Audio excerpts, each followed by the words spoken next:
Mm-hmm. All right. Yep. Mm-hmm. Ba-dum.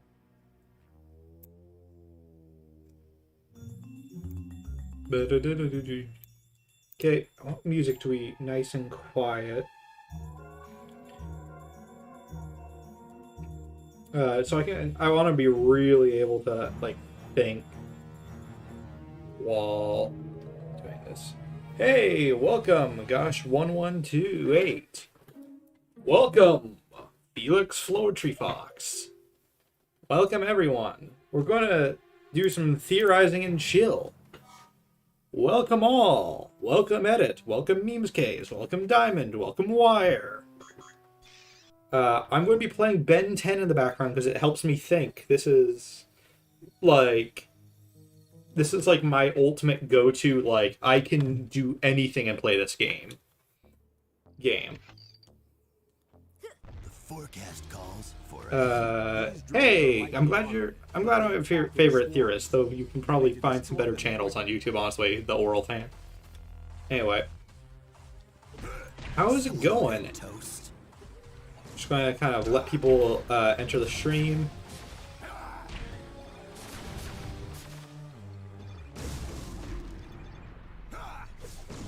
How's my day? It's been pretty good. This is one of my favorite beat 'em ups of all time. And I'm not even like super big into beat 'em ups. I really like momentum in games, and beat 'em ups are pretty static typically. But this particular one's one of my favorites.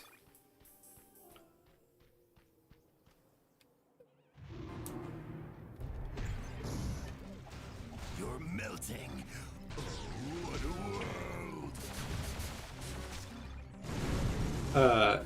God, I fucking love this game. Yes, I can chill if you exist, Surplus. I am not immune or prone to breaking chill just for someone existing.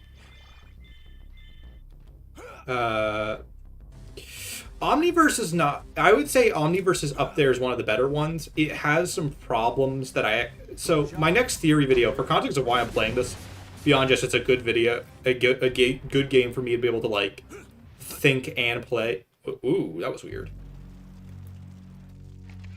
I don't know what it's not. And I clipped through that. That might be an emulator thing. Kirby? Yeah, Kirby. They're all interesting things. Oh, okay. Pizzaplex, I'll get into that. But I'll finish my Ben 10 topic. So my next video is about Ben 10, which is part of the reason I wanted to play this, is I kind of wanted to get the FNAF crowd to look at FNAF, to look at Ben 10 for a little bit. Because I am going to be talking about FNAF mostly, because I do have things to talk about. I just need, like, a background thing to do, so it isn't just a black screen and all that. And it's, like, different parts of your brain where it allows, like, part of your brain to function while something's just going on. So that's why... Yeah, that's why I'm doing this. I will talk about Omniverse, though. In the video, I would say it's one of the better ones where it's like, I think I describe it, the exact wording I use is the Pet Cemetery mirror of this game is Omniverse. Because it's like they almost were trying to make a sequel to this game, but like they couldn't get over the changes they made to the prior games where they were experimenting and couldn't like take them back, if that makes sense. It's very funky to play, like, because I have basically all the Ben 10 games except for Cosmic Destruction, which I have had to emulate for the sake of that video. So I think this game is the best Ben 10 game, and I think Omniverse 1 and 2 are, I would say, the runner-ups as Ben 10 games. I would say Power Trip's probably the second best video game in total. Hey, Righteous in the stream. Welcome to Ben 10 and Theorize. So yeah, that's my next video, is just talking about Protector of Earth and how it's kind of this unrivaled Ben 10 game. Let's talk about actual FNAF shit, by the way. Oh, actually... God, I fucking love this game, because I've cheated to give myself all aliens and combos, and I'm still, like, actually getting hit sometimes. Despite the fact that I've played this game so many fucking times. Oh man, I missed the... just out of range. Okay, so... I am kind of on a Tales mindset right now, because I've been trying to figure out what do I do after Ultimate Dream Theory, because that was like my big theory project for a while. And I think I'm going to have to talk about the Mimic, because that's like the main thing going on in Theorizing right now. I think I can switch over to Heat Blast to kind of skip this. Oh wait, there's an invisible... Huh, I never try to skip that much. Okay, so FNAF... the Tales from the Pizzaplex have been really bugging me lately. Because I'm like... It's like every step forward they take to try and, like, integrate into the lore. Okay, I can't skip this. I'm just going to become whoever and jump through. Because the aliens have better jumps than Ben. That said, you can skip that. You guys look weird. So the Tales books have been kind of bugging me because it feels like every step forward towards game lore we make, there's like that one thing that's not correct, and I can't tell ever whether it's intentional or not. I think the biggest one to me was in Bobby Dots. There's this moment with the purple... They specifically say it's like the Mr. Hippo magnet. And, what is the main character's name in Bobby Dots? I completely forgot. But, he finds the Mr. Hippo magnet in the trash. And he's like, wow, these were decommissioned years ago. I bet I could use this to fuck with the systems in my apartment. And I'm like, what? But they're in Security Breach, and this is presumably before Security Breach, considering that it seems like the canon ending is one of the destroyed Pizzaplex endings.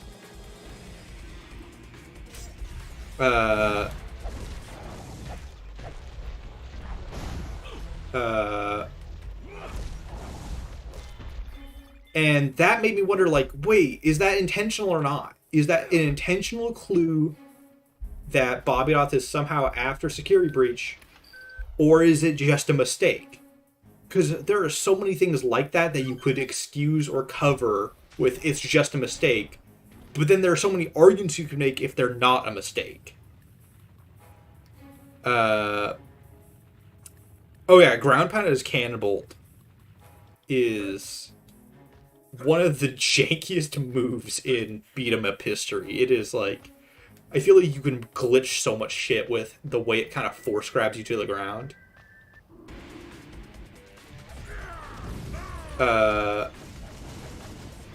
There's so many things that piss me off in Tales, because I'm like, is this actually a good call out or not, or is this just them fucking up? Because so much shit in Tales could be genius or dumb, depending on whether it's intentional or not. And fuck me if you can actually tell.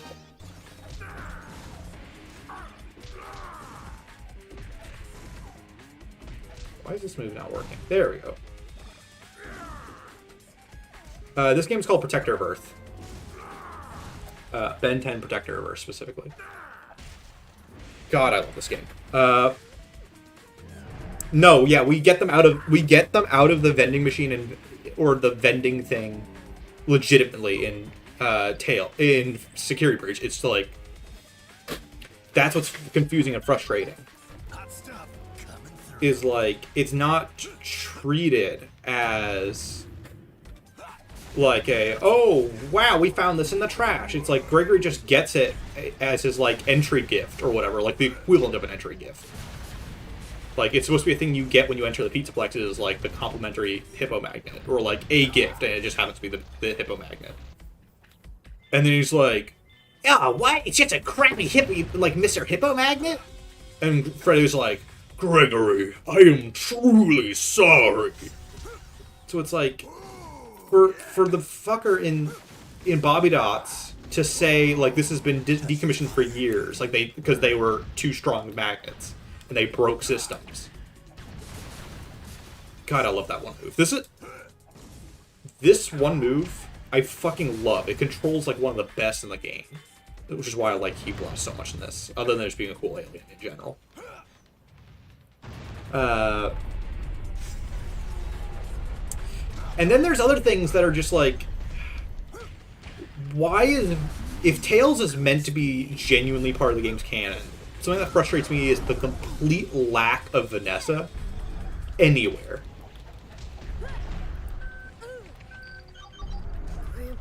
Fuck, I died. Okay. And it's like, why is it like that? Why are we getting this shit? I need to turn down, because actually, while the gameplay isn't distracting me, the music is. Even though I like the music in this game for the most part.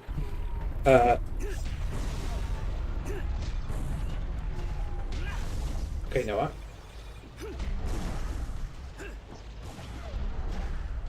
Okay, no, it's this combo. That's right. Fuck yeah. Why is the music on?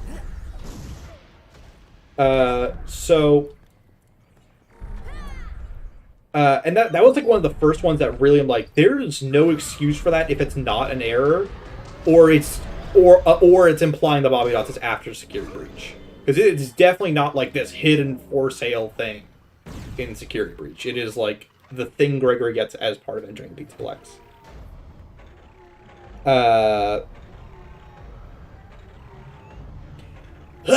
Gregory. Well, I mean, they both are voiced by women, both Ben and Gregory. But I would say Tara Strong, the voice actress of Ben, is probably a bit more subtle about it. I've never actually fought this guy with Cannibal. I always like play like the actual story.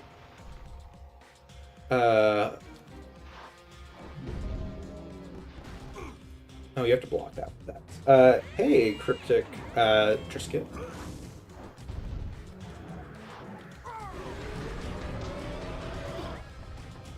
And there were a few other moments in some of the other stories where I'm like, hey, that's just kind of weird. It doesn't really have implications, but it's like, that's just kind of not how it is in Security Breach. But then there's like so many arguments you can make about Tails to bypass stuff.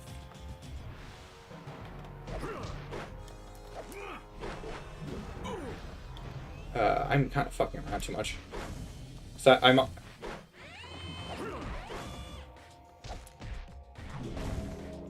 been playing too many of the other Ben 10 games where there's a lot of weird nonsense that makes no sense. So I'm like, have to readjust to a game that like actually kicks your ass and like doesn't just let you do shit. My favorite exploit in this boss fight is that the robot's weirdly weak to the boulder attack. Oh, whoops. I was reading chat. I forgot that there's quick times for this boss. If this game becomes too distracting, I will turn it off for the sake of covering things. Because this is supposed to be a... What is the block button? There is a block button, right? What the fuck is the block button? That's it. Okay.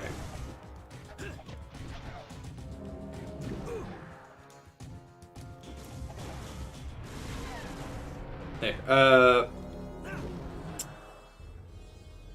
Foxy Go Go Go, I think that is just supposed to be the original MCI, because it's all the kids grouped together, and typically when they're all grouped together, that's the MCI.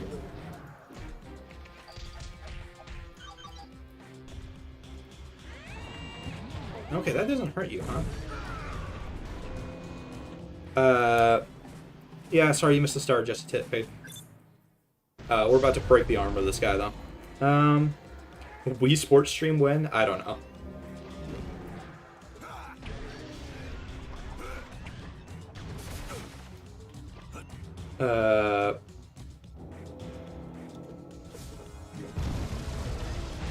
God, that is...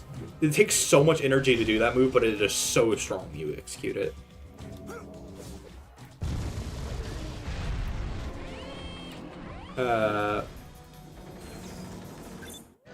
What's your opinion on the FNAF,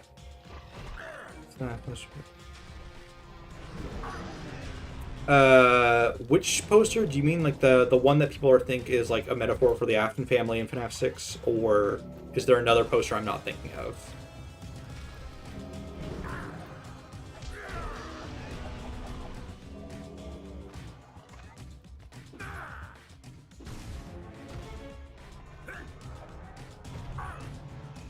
Uh...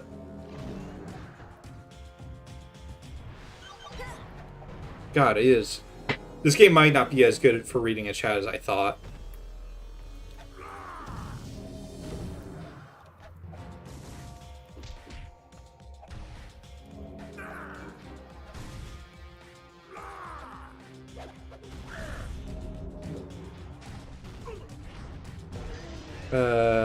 Just full lot of Kuro playing this. Yeah, the Kuro playthrough is pretty decent. I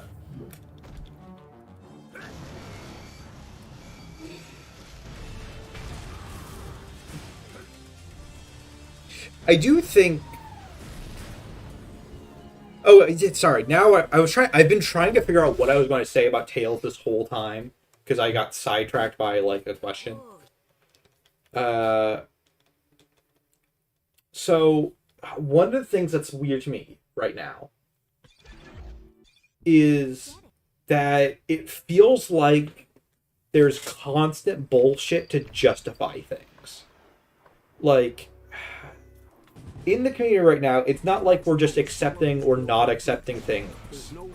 It's kind of like you can't have discussion with Tales without, like, some justification, like... And I've never liked that when the community gets like that, where it gets too fixated on... Oh, but if this is true, if we assume this, then it could happen. Like, the community can get really funky about debunks or topics about that when things...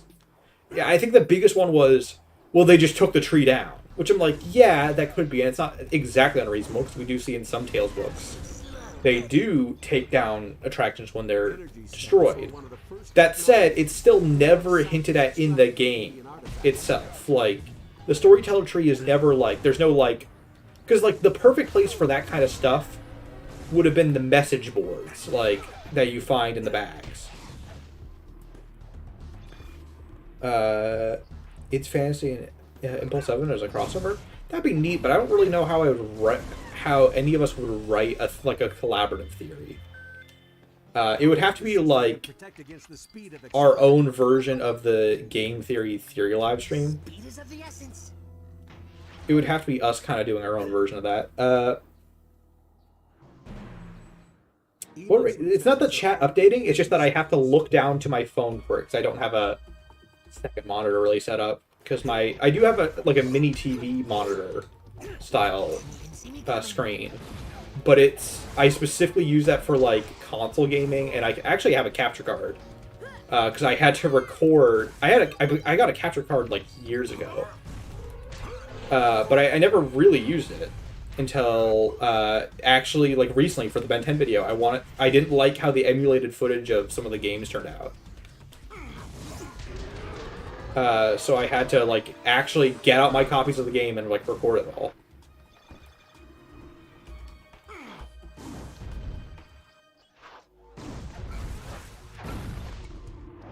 There we go.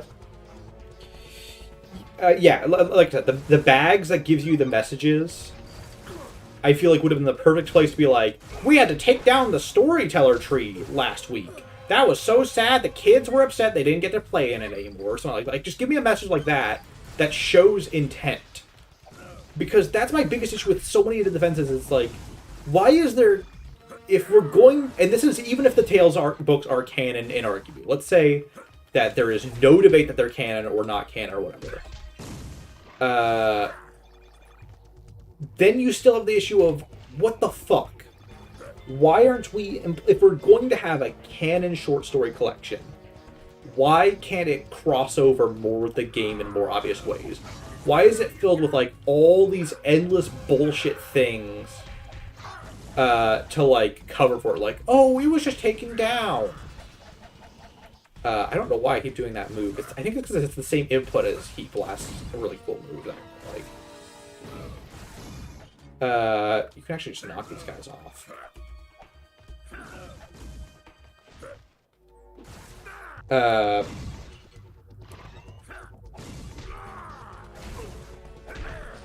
keep expecting him to like die in one hit and move on to conserve energy, because that's the interesting thing about this.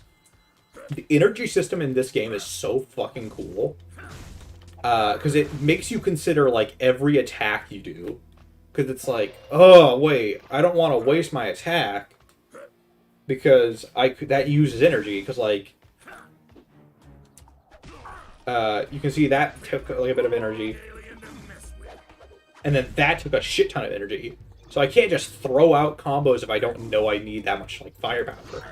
Like, that's a great example because it took out 4. I love this game for shit like that. That's what the video kind of that I'm working on kind of talks about.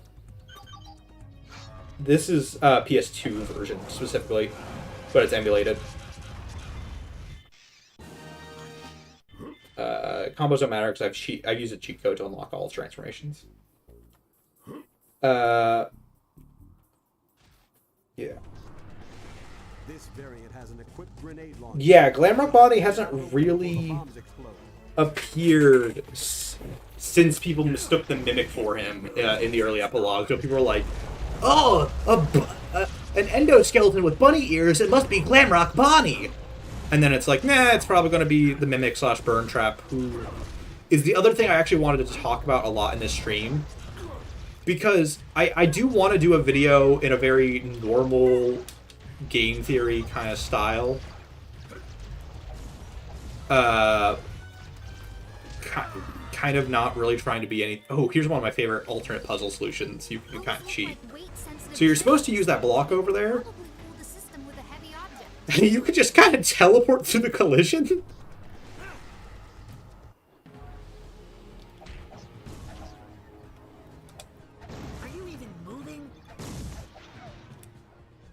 I fucking love this accelerate move too, it's so good. There's so many cool things in this. This is Ben 10 Protector of Earth, the game. It's one of my favorite beat 'em ups. It's in my opinion the best Ben 10 game, period, because while it's a little lacking in content that some other Ben 10 games have surpassed it in terms of like the sheer quantity of stuff happening, the combat in this game and the energy management is peak. Favorite series and story arc for Ben 10, since that was a topic in chat. Oh, okay, actually, there's another thing I want to talk about because I want to quickly cover... yeah, I need to finish the topic. I need to stick... Actually, let me finish the main topic before I move to anything else. The Forever Knight champions are part of Enoch's elite guard. So the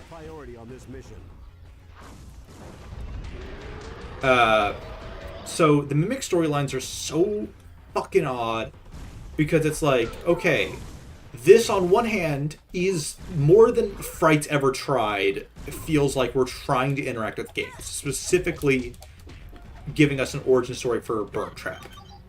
On the other hand, why do we need 9 fucking epilogues and a dedicated short story to explain this? I feel like we could have covered this in one book, rather than splitting it over, like, because to me, it's kind of a waste to make the epilogue story something that should have been one story like GGY. Because, or maybe make it like Bobby Dots where it's 2 dedicated short stories, if this is a thing we're doing now.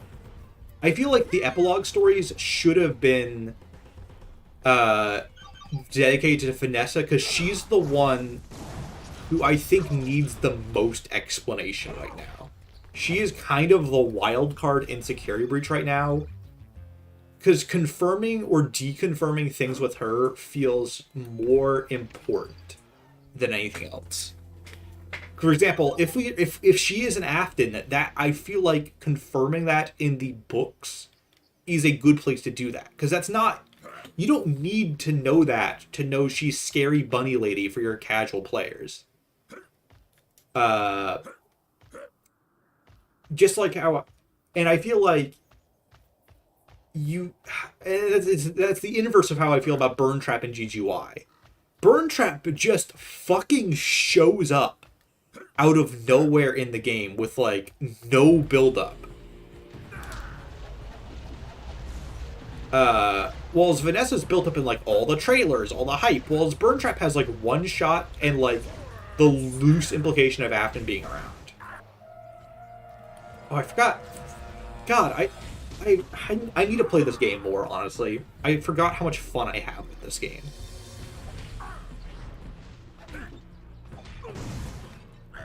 Because, like, Vanessa is, like, the character... She's perfect for the epilogues. Mainly because... she's a character we know exists. There's no, like, secret reveal or spoiler she's tied to. And she's the character who, like, you can expand so much on her infiltration of the Pizzaplex, or, like, who does she work for? Because she's clearly working with someone high up in the company. And there's, like, none of that storyline for so many of the short stories. And, like, yeah, you could say she's working with the Mimic, but why not make that, like, oh, see? It's the Mimic from the epilogue, from, like, we see the other way around, is what I'm saying. Like, we could have covered so much shit that we're not covering. Fuck off, you guys. Okay. Okay, now I need to get on a dodge. We could have covered the Mimic as part of Vanessa's storyline, not like... I don't think this is the type of situation where we should have to put together some of the things that we're being tasked with. I feel like it's almost backwards how it's been explained. Because what it seems like the Mimic storyline is boiling down to is there's a robot made by seemingly Edwin that is trying to replicate William Afton. That is trying to become William, or is messed with by William's agony or remnant or whatever. Point is, it is an AI that has been corrupted directly or indirectly, or has chosen to be like William. It seems like where the Mimic storyline is going, based on the Nexi leak. And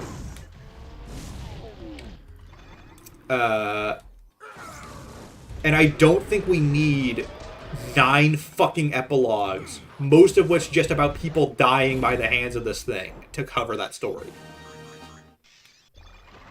God, this game is such a good attack animations. Like, I've been playing so many of the other Ben 10 games for the sake of that video. I had to marathon basically all of, like, the first half of each game to make sure I had all the aliens, if they didn't give you the aliens by the start, or didn't have cheat codes to give you the aliens.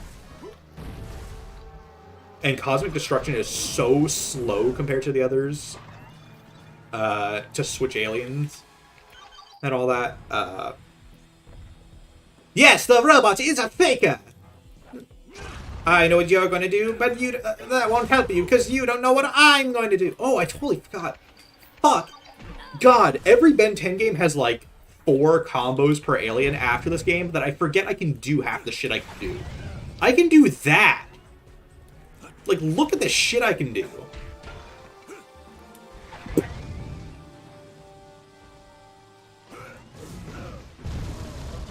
Get nuked, fuckers. God, this game rules. I feel like GGY was perfect for what it needed to be, because it conveys the plot. It's, like, still mysterious, so it's still, like, good for theorizing. I feel like all of the stories should have had that level of, like, you just get how it's related. You read GGY and you're like, no, I see what we're going with here. And then you read a fucking, like, Submechnophobia and you're like, okay, we're in a water park. Tell me. Why? Hello, Tanya Radley Nelson. Hi, gosh. Gregory, Vanessa, Burn Trap. You must have hit your head. Hey, we're going to look at this new game called FNAF 3. Oh, look at this cool little teaser. He says he's coming back. What does that mean? Is it Golden Freddy? Oh, maybe it's this new thing called Salvage. Beware the salad shoot. The cap is made from woven adamantite strands. You'll need to destroy it to harm it. Like, Vanessa needs so much expansion that we're just not getting, seemingly, in the epilogues. Especially since she... Why are we lagging? Ooh. Ooh, did the game freeze? I think the game froze. Ooh, the game froze. Okay, we're gonna reboot the game. And if we're going to tell silly stories, it's like it's fun and cool and all. But like, why aren't we telling other, like, if you want to have a silly story every now and then, that's fine. But the fact that the stories that have clear relevance are so drastically outweighed by the stories where it's just like, wow, look at this fucking AR thing and jelly. Was that the jelly monster one? Wasn't that? They all blur together because it's like, what's the weird freaky thing for this one? Which is, I think, what was refreshing about GGY, because even Bobby Dots has this, where it's like, what's? Oh wait, this was like a normal playthrough. Hold on. Even like Bobby Dots kind of had this, where it's like, okay, what's our weird thing for this that we're gonna deal with? What's our monster that's chasing us, or like, whatever. And I think the first half of Bobby Dots I like a little bit more because it doesn't have that. It lets you wonder and think about what could be weird or going wrong. The captains use a shield made from woven adamantite strands. You'll need to destroy it before. I'm bored of screens when you duplicate audio tracks. I think it would legitimately give people a headache if I did that.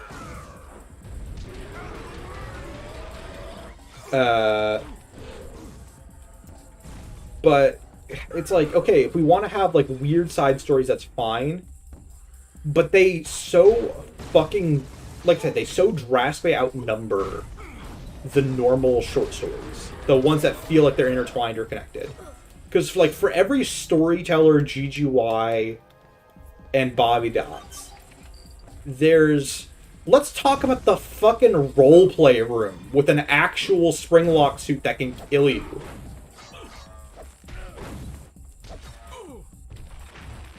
It's like, why is that even there? Why? Like, because the way Security Breach implies things is that the pizzeria, the Mega Pizzaplex feels like they figured it out finally. Like, this is finally the Freddy's that works and doesn't kill you, and it's being overridden by Vanny. That's like how Security Breach sets itself up. And then the Tales book kind of undermine that, because they're like, no, actually, there's still psychopaths and everything's dangerous.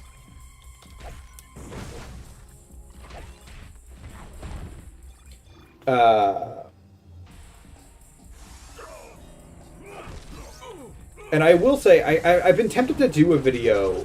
If I do a video on the Mimic topic, I think I'll talk about how if Mimic goes the way I think it's going, then I think Henry's Fire is confirmed to have basically worked 100%. Now I'm in the swing of things.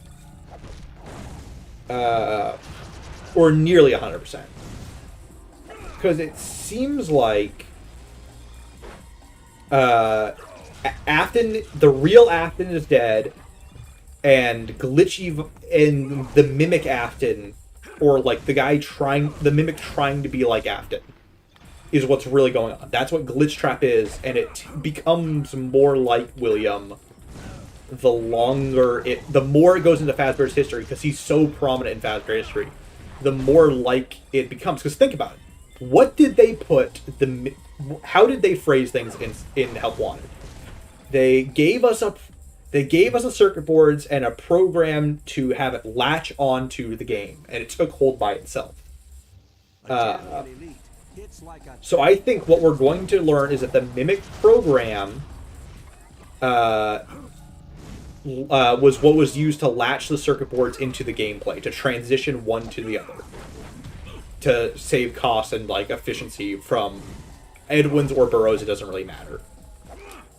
And then they do that, and then the Mimic, because it's meant to copy things and look at things, because it's meant to replicate the indie games in which Afton is this evil killer psychopath, it mimics that. It mimics Purple Guy as he existed in the indie games.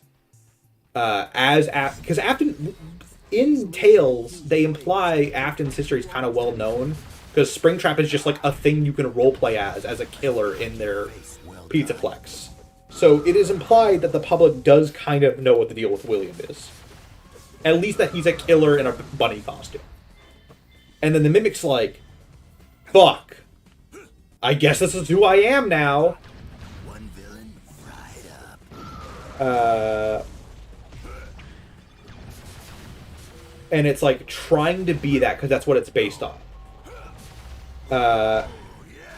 I think if the Tales stories are canon, that's where I think we're going with it. That they have basically given this AI a legacy of a killer to help to like try and speed up the process, and it is now obsessed with that legacy, trying to be that. And that's what I think. I think that's what the story we're going for. Ah, fuck. Theorizing while I'm playing a Ben 10 game.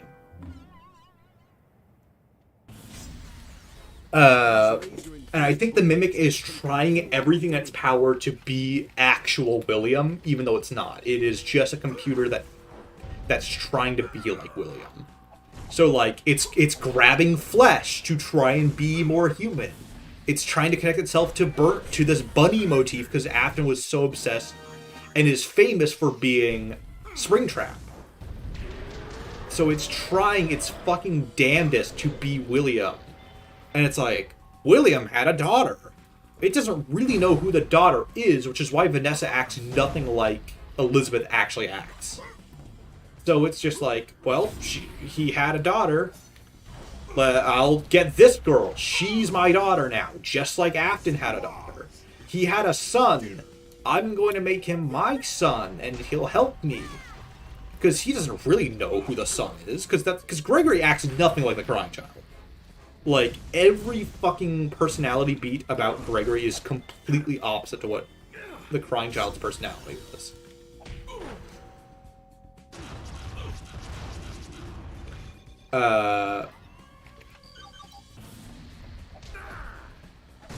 So, that, to me, explains the inconsistencies and why the ages and all that aren't quite correct.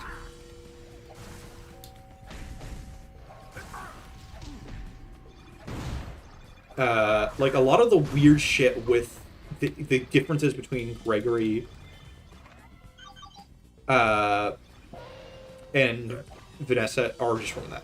And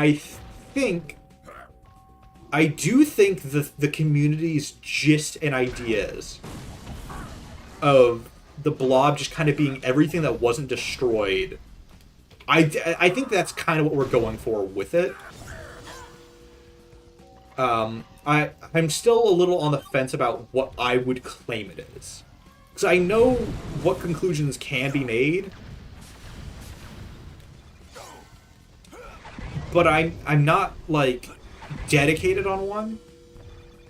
To the point where I'm like, yeah, this is the conclusion I would say to explain it in a theory. This drone is very dangerous. Destroy it before it powers up its photon array.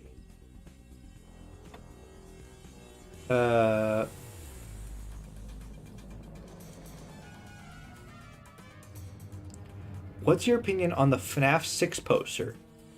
People say it's the FNAF poster, but I think it's the enemies you fight in that game. I don't know what you're talking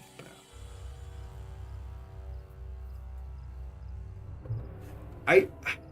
I do think that the implication of the Mimic is to clarify that Henry's plan did work. That Afton is dead. Elizabeth and Charlie are effectively dead. Because I don't think even though there is weird shit in the game, I actually don't think the real Charlie is going to be super, super important. She might be. There's always like I said, it's something I stand by from my Storyteller video. There's always the chance we're just missing a new thing to talk about. And then there's always the chance that something's going to be revealed that there isn't yet. So everything I say, pretty much anything related to Tales and those kind of topics, I kind of treat with that mentality where I don't think there's much I can say about FNAF lore above like the 50% logic, because like because there's so many arguments with security breach you can make, because we're missing. Scott made it clear that he tries to solve misconceptions and questions people have in the next game. And the issue is there is no game after security breach right now. So for now, all we have to work with is what's in security breach and Tales. We're still yet to get that clarifying next game or Ruin. So it's like, one of the things that comes to mind is, I think Vanessa is just some lady. I don't think she's actually related to the Aftons in any way, but I do think the Mimic's trying to get her to believe she is. Because both 46 and Vanessa's things... Well, 46 has this whole thing of, like, a fake cover-up origin story, basically. Right?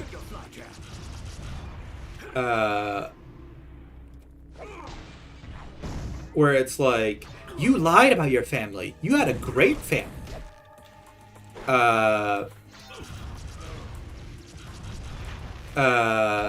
Which implies that what the therapists say isn't always going to be accurate about their origin. And I think isn't the whole, like, you lied about your family thing one of the last reveals of the tapes, whereas the things about Vanessa's family and the divorce thing are pretty early on, which implies they're still working on the fake information for the most part. Which is one of those, like, is the Vanessa family thing just a show?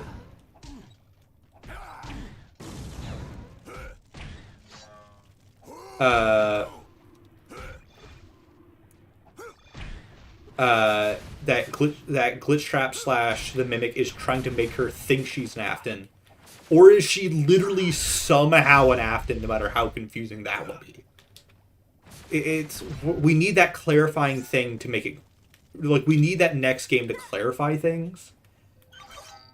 And I think that's one of the issues that Help Wanted is kind of run into, is Help Wanted didn't, because Security Breach didn't really clarify things from Help Wanted for the most part. It just kind of added shit. Why is there no music?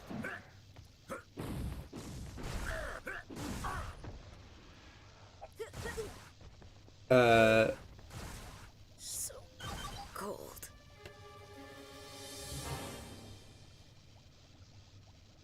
I think, if, to be honest, saying Mike is the victim of the Bite of 87, the Bite of 87 not to be confused with the Bite of 83, I think it's one of those, if you're trying to answer every question, it's a fine answer.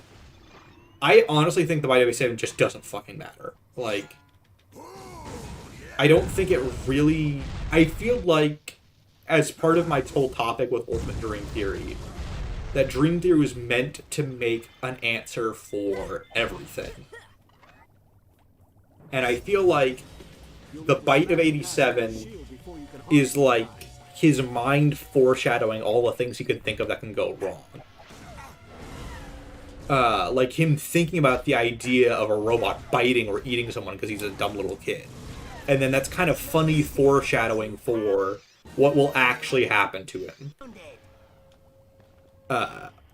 Like almost like a self-fulfilling prophecy of like, everything he's afraid of is kind of true but kind of wrong. I think that's what FNAF 4 was going for.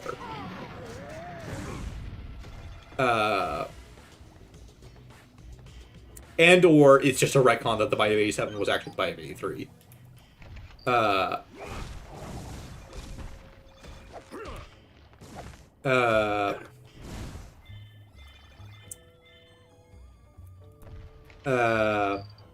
not sure what And then once FNAF 4 becomes retcon to no longer be a dream, could be the key.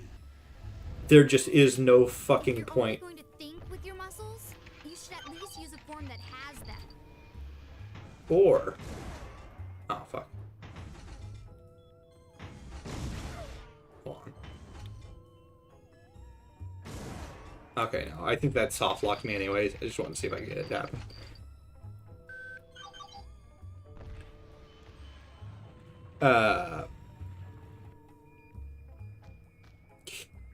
Here's the thing. FNAF 2 kind of just exists as the second step for the series.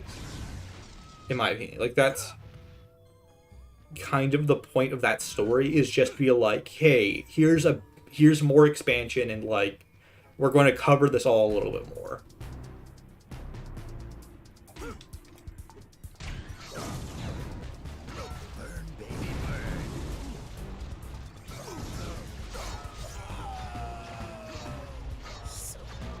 They just fucking death rattled me. I do think the Mimic is kidnapping kids because that's one of the things he knows William does. He knows William kills children, so he's like, I gotta kill the kids. That's the thing he does. I genuinely wonder if he went after Jeremy because of Jeremy Fitzgerald from FNAF 2. Because think about it, that's the type of shit he knows. He knows the shit from the indie games, which is based on real life, which people do know a fair amount of, as we know from the Tales books. Oh, I forgot that's what that move is. So he's like, Jeremy dies from a face wound, maybe. Maybe that's kind of what we're going for that. Or just he knows there is a guy named Jeremy who dies, so he knows Jeremy has to die. Because I wonder if Mimic is implying he killed Jeremy intentionally and it wasn't Jeremy fighting back. And I stand by with Vanessa and Gregory. He knows Afton has kids and is trying to fill out slots.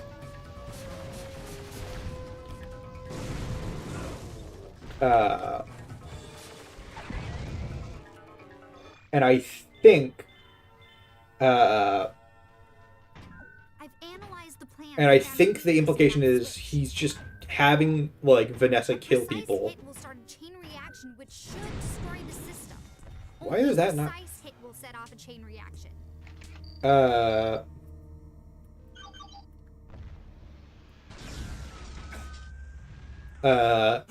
it's just like, I gotta kill kids because I mean, that's the thing that William does. And the other direction I could see the series going is that Gregory is meant to be the modern Gabriel, and we're going to get a sort of... And the next series of games, in general, are going to focus on the Mimic trying... Like, every new protagonist will be, like, kind of this part of the anti-MCI, of kids trying to survive the Trapped Rampage. Or something like that. That's another way I can see it going, but there's not proof for that. That's just that's just me spitballing. That's nothing I would ever put in a theory video, because I'm like, the biggest evidence point to that is that Gregory is kind of similar sounding to Gabriel and has a connection to Freddy, and there's going to be another kid in Ruin who seems like they might have a connection to Chica. That is like all that theory goes for and with.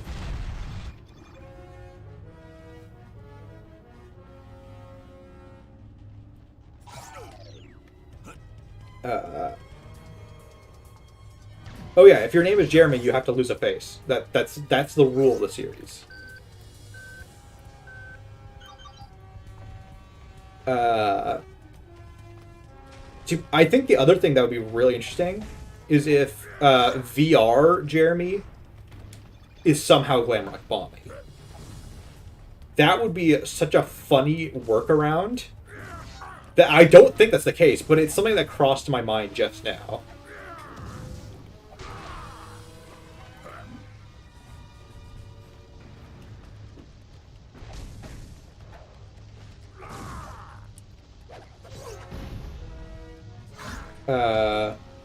Fuck, I forgot you guys one-shot me in hard mode.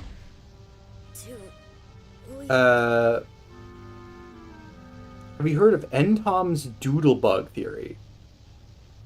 That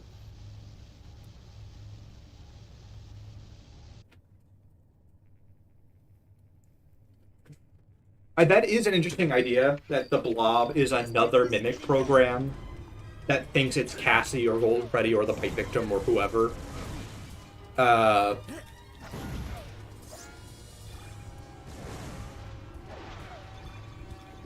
I do think that would be interesting, but there's not a lot of, like, proof for that right now.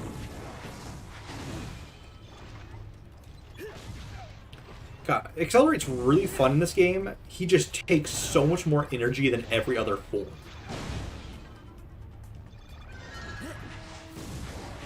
Like, you're constantly juggling getting more energy to play him.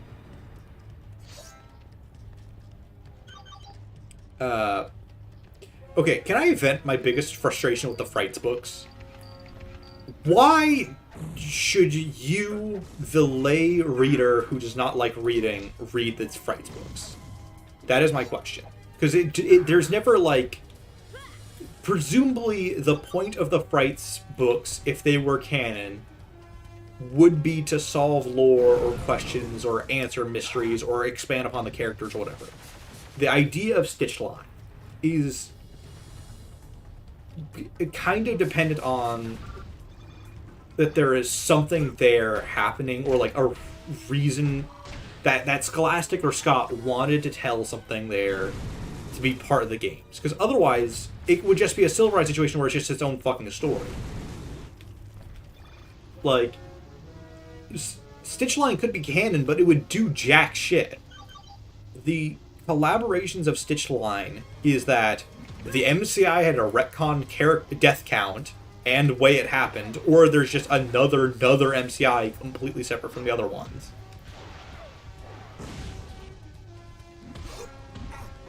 Fuck, I meant to get a couple off there.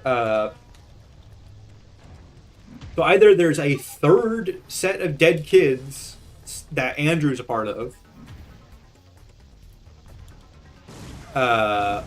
or it retcons the MCI to have extra kids and have them die in a different way. Because, I mean, the way the Mimic's going, it's not like Afton's coming back. He's actually dead. And he already dies in FNAF 6, and then just kind of dies again in the Stitch Rate Stingers. So it's not like it changes your perception of the story in any way. It's not like it contributes to that. Eleanor is introduced and killed off in the Stitch Rate Stinger. Not in this. She's not introduced in the Stitch Rate Stinger. But point is, her fucking role is gone by the end of the Stitch Rate Stingers. And Jake and Andrew are gone by the end of the Stitch Rate Stingers. And I don't remember anything about Larson. Cold.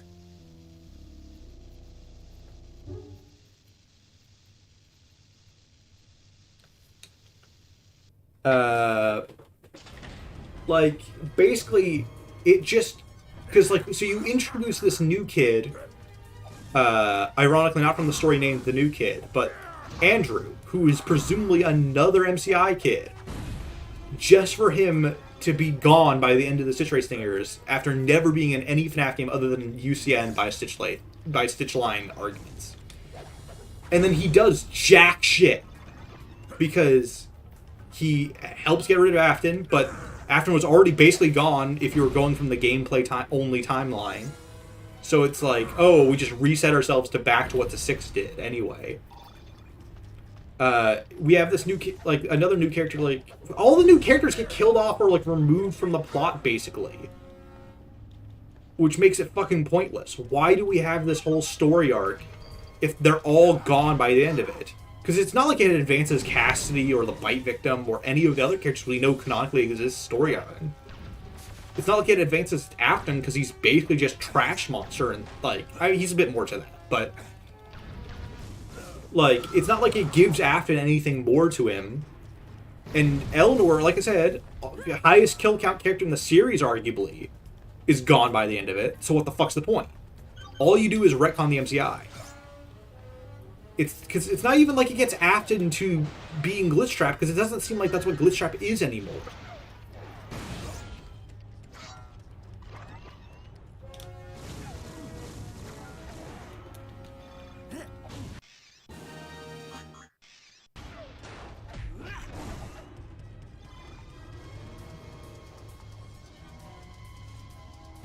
It's just very frustrating that we have basically characters people are arguing are canon and yet they serve no fucking point within the canon, basically. Because that's not to say I think the stories are bad, or I think the stories have no reason to exist. I'm saying the reason people want them to exist, I don't think makes sense. Because they don't solve anything. What the fuck?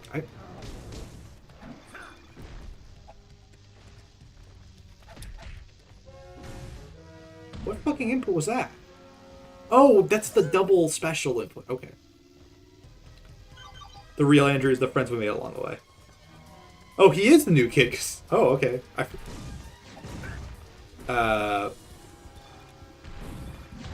Isn't there like another character in Golden Freddy in the Stitch Wraith? They're not Stitch Wraith, but in the Fright books, that's just kind of there. Everyone in the lore needs therapy. 46 Vanessa. Their therapy wasn't good enough.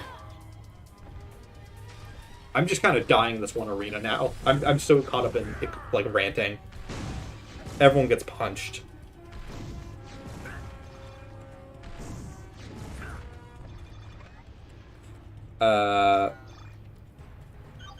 Which of the Ben 10 monsters do you think is the coolest or your favorite? One of my favorites has always been Ditto, but Ditto's really not a good alien in practice. He's just kind of the shitty or duplication alien compared to Echo. I really like Waybig. Waybig's always been one of my favorites. Not like Waybig could be the size of Heat Blast or even Ditto. He would still be one of the coolest aliens, like with just like the weird cross beam thing he does is like cool enough. Upgrade's always been really cool. Accelerate's always been really fun. And Shockrock from the reboot's actually pretty fucking cool.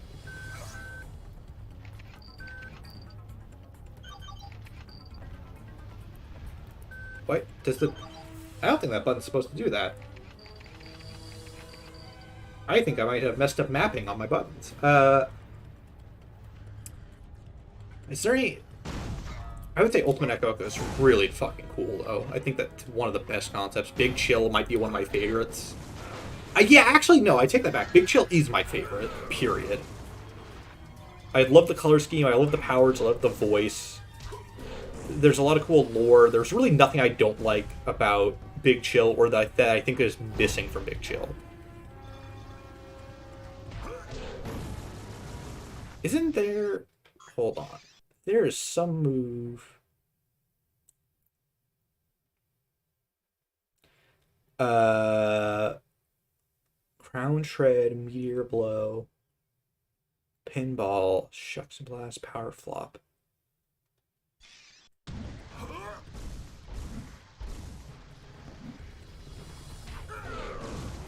That's the Shred. Power Flop. Okay. Now I'm thinking of a move that doesn't exist in this game.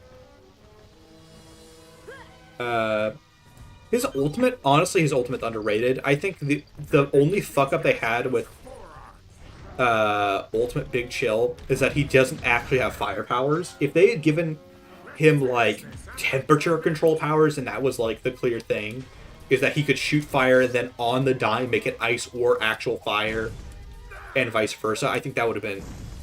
I don't think I've ever seen that move. I don't think I've ever thought to use his ground slam move. What the fuck? This game, man. I love this game so much. I just wish there was like one or two more forms. I don't even need all 10. Or like a full list. I just need to like... It's just that thing of like you always want a little more than there is in anything, really. I think Diamond Head would be so cool if he was in this game. Yeah, my issue with Frights is just that it adds, like... It's a really cool story, and I do really like what they do with things on its own. My big issue is that, as a lore thing, it has nothing. I could unlock Master Control. I don't really want to. I like having the limited energy.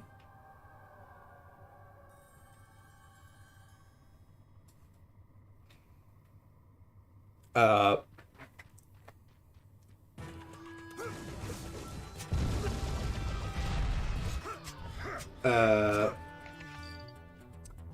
trying to think, is there any? Because like, even the fucking like they're all lore parallels thing only does so much. Because it just gives us a gist of Cassie and the bite victim's dynamic, and it really doesn't like add much to it. It just kind of finally gives us something to work with. And even then, it's like, we don't know what they actually did. We just know the gist of what their dynamics are. Oh, feedback's also really fucking cool. I think feedback might be one of the coolest Omniverse introductions.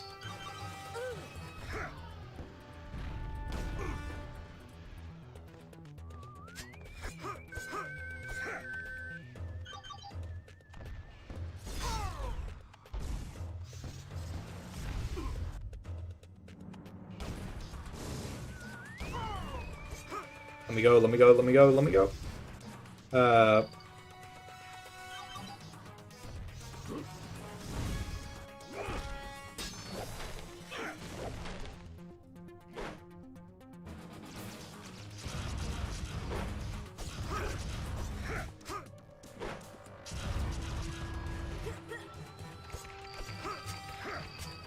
Trying to see if there's anything.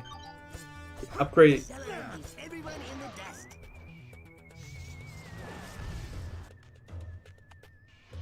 I'm just kind of fucking around. I love. This is one of my favorite moves in the game. Just like this. It's kind of like a. It's really janky, but it's really fun. Possible.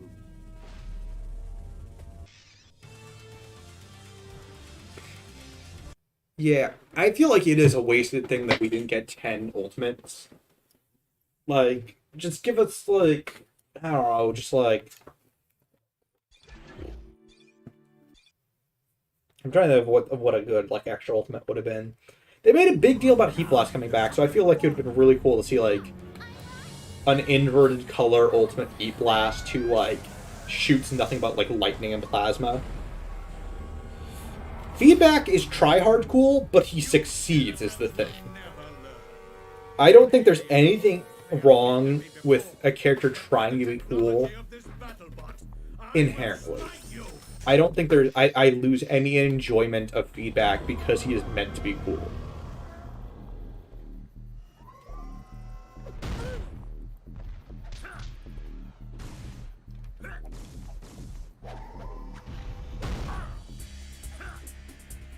I'm inside his fist.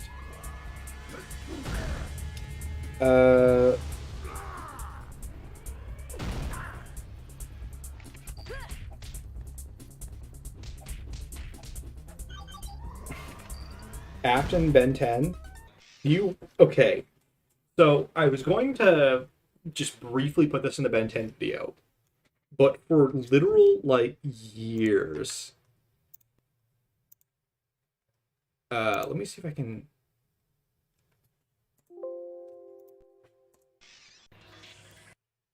Ooh, I closed the game? I closed the game. Whoops. Well, I didn't lose much progress. I will show something that I think is actually very on topic for that. I think you can actually find these like buried on my Reddit account somewhere. But I have had this game idea I've been toying with for like a year or so that is kind of a spiritual successor to Protector of Earth. Who knows if it will ever happen. But there is one transformation in there that I put specifically. I'm like, yeah, in case this would be a fun little reference. So, behold, a certain familiar looking transformation. The malware arc is pretty cool. I think Chromostones. Oh fuck, Chromostones are really cool. He is the most done dirty alien because he's basically replaced by feedback. So,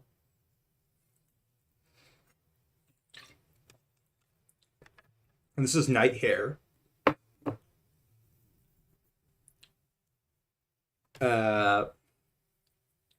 heavily inspired. His literal power is just immortality.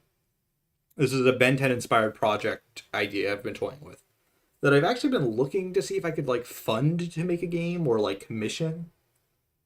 But and it is kind of, it's a story that's actually like loosely canon to Neon Dynamo. But this is a specific transformation whose power is just immortality. That it just is endless super armor and can survive anything. That is loosely meant to be Afton. Like, it's very FNAF Afton inspired.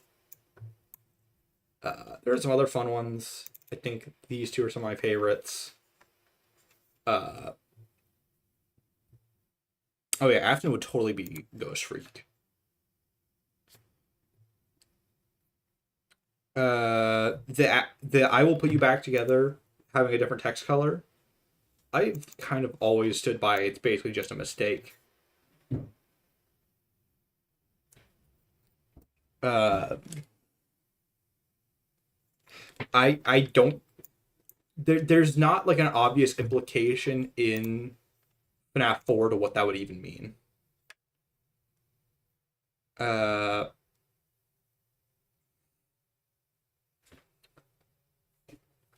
would say in the modern lore on this one, I do think the nightmares are now meant to be some capacity real. I think the line from, let me boot up actual Ben 10 now.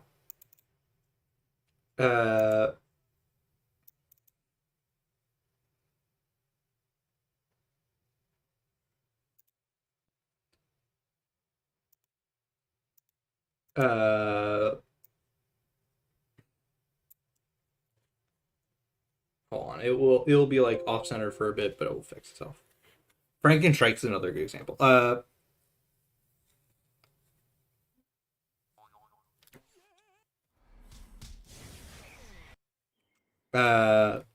I think specifically the line from Nightmare Freddy, where he says, "I am remade, but not by you, but by the one you should not have killed," obviously implies that Afton created the nightmares somehow, or he's responsible for them. And this time there's more than an allusion to fear from Nightmare Fredbear. They both imply... The fuck? How did I get here? Oh, I'm in my normal fucking save file, that's why.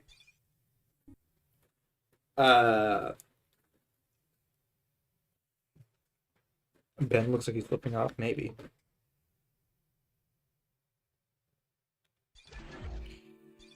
I honestly think the whole reason Mike says, like, the out-of-universe reason for why Mike says, fuck, no, I need to go back to the map. I can't just go to the level.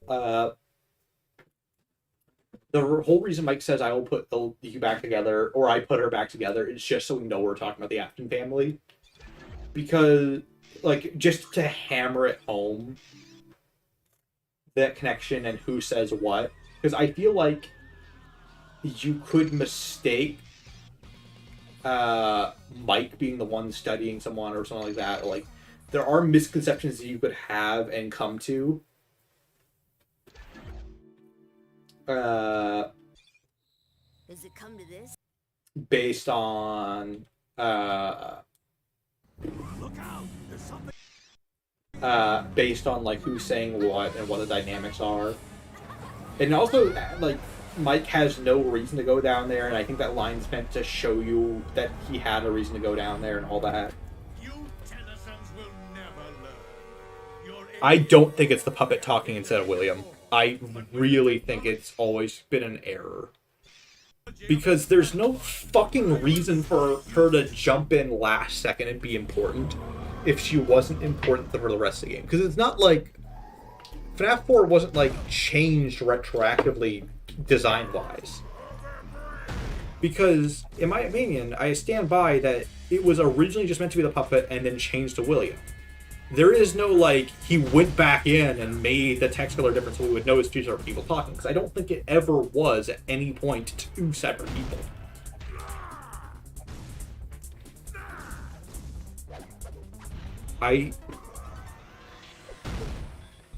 Ben versus Springtrap. Literally. Whoa, that one just kills you outright. Okay.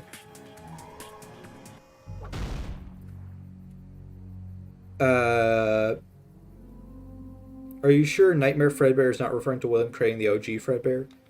It's not him. You're mixing up lines. It's Nightmare Freddy, normal Freddy, who says, "I am remade not by you, but the one you should not have killed." And then Nightmare Fredbear says, "This time there is more than an allusion to fear. There is no implications that."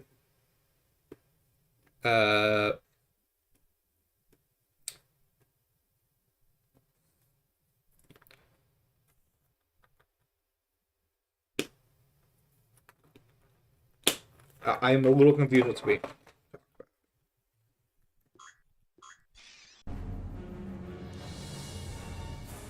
So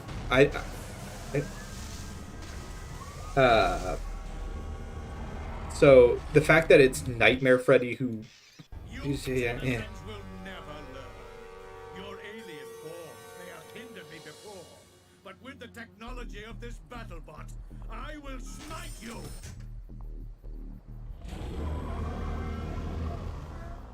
Okay, let me. I think I'll just go with Heat Blast. Whoa! That's very funny. You're not supposed to have this move at this point. You physically can't get the points to unlock it. So when you have it this early,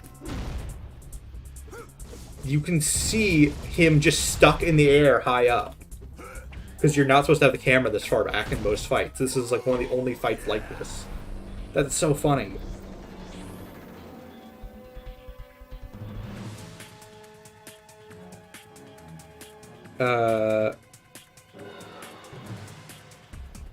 Why am I walking?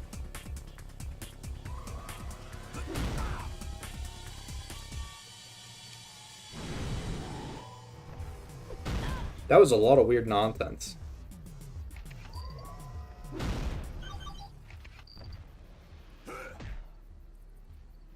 Why was I stuck walking? And it's not, once again, it's not Nightmare saying that.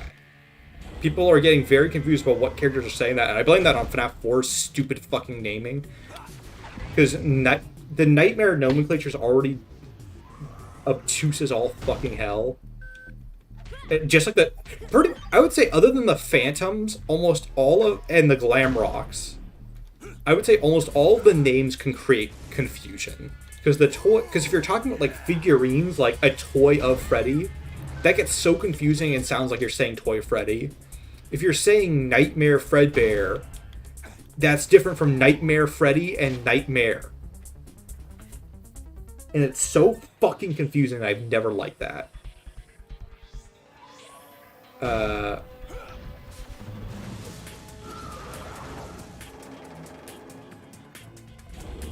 I can actually fuck with the camera a little bit because of a cheat code. But,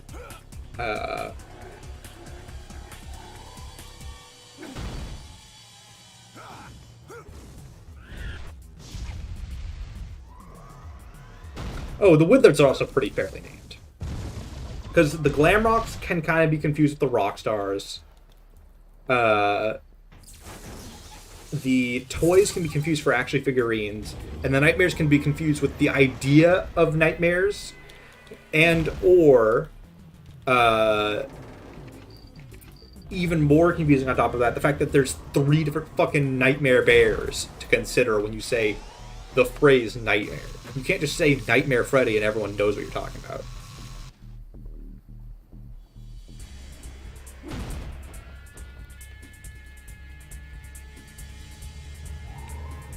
Oh, the question of can you put Remnant in a bucket?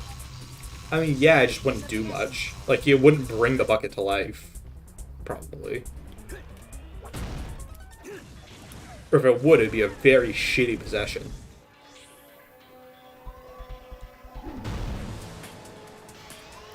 Like, you could do it, just doesn't really serve a purpose. you would probably stick and melt to the bucket because they're both metal.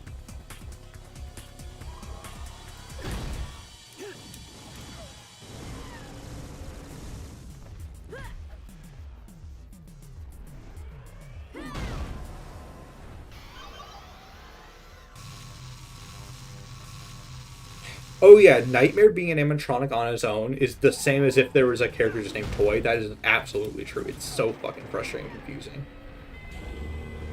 Because it's so impossible to tell what character you're talking about. Is it possible that Mike and the Crying Child both had nightmares? Yes. It's just really weird. And like, it's very... It's not obvious. And it doesn't feel like it's implied, obviously, either. Because a lot of things, like... Ultimate Fazbear. Nightmare On can't be canon because the puppet isn't anywhere in FNAF 4. So it would be, like, so fucking out of nowhere if Nightmare On was around.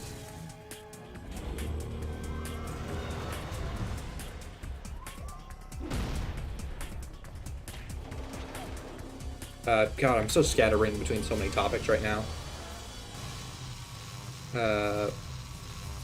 Oh yeah, if you include the Freddles, there's so many Nightmare Bears. Nightmare Bears are fucking dumb. Oh, that didn't work.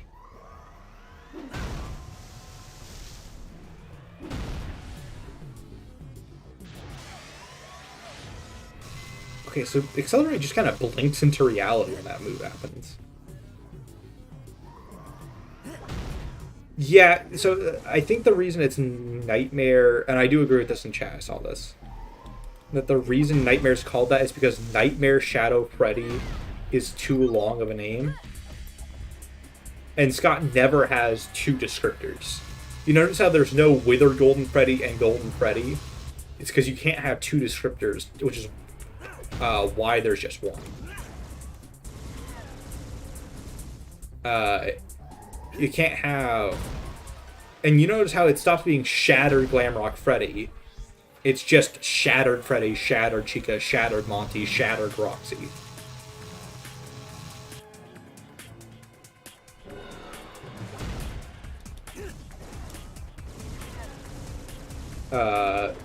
It's almost never... There's almost never two descriptors for a character.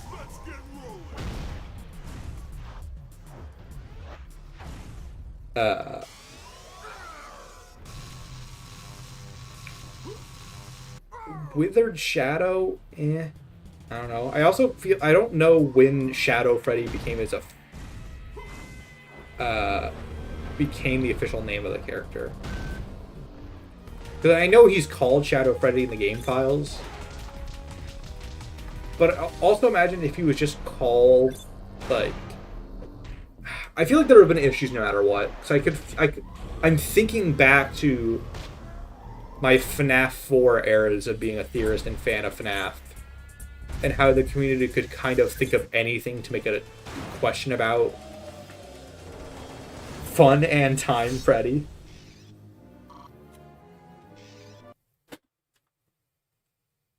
Well, there's one more bag. I mean, yeah, Nightmare On became a canon character at some point. But was it a thing in FNAF 4 ever? Like, as in, like, a canon entity? No, and that's why, because it just didn't exist at that point in time. Oh god, I love these levels. These are like, basically wave-based levels. That's so... God, the way the robots explode is so fucking satisfying.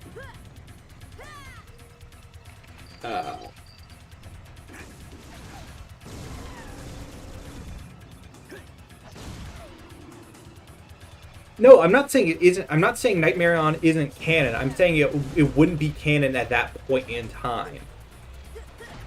Because the puppet doesn't seem to exist during FNAF 4. So the fact that there would be a horrific nightmare version of a character that doesn't even fucking normally exist is the reason it doesn't make sense there. Later on in the history of Freddy Fazbear's, they clearly make this character of Nightmare on into the VR horror universe.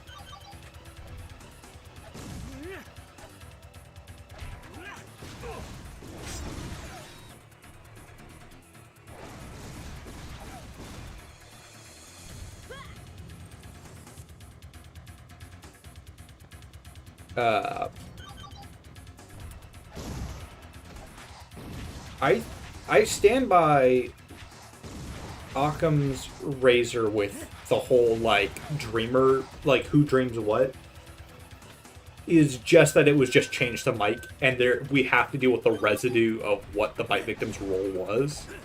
Because Bite Victim was definitely the original kid dreaming things. I just don't think he is anymore. Because that's the thing I have to clarify, and that's why I made Ultimate Dream Theory.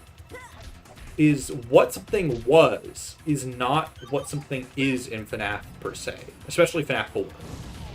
I do think originally Scott intended for it to be about the Bite Victim, but I think he had to change it to set up Mike's arc better, because otherwise there's not like a clear story with him. He's just kind of the asshole older brother, and he's just kind of doing shit. But if he's tormented by the nightmares, it gives him like a sympathetic quality and like a, oh, he was guilty, see, or William tormented him because of what he did. Like, that's a story arc. It's not just kind of, because like it helps set up that William versus kind of Mike dynamic that I feel like becomes a thing as the series goes on.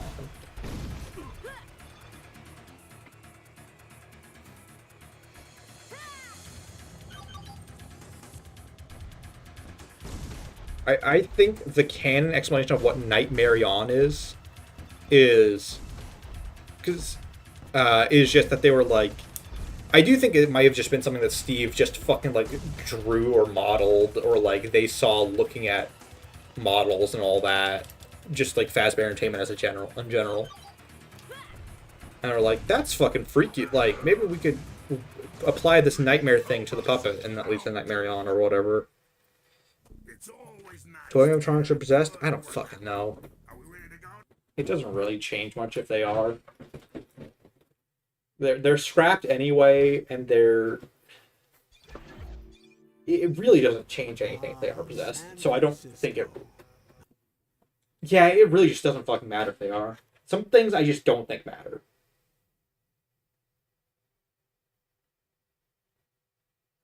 Afton killed Grandpa Max.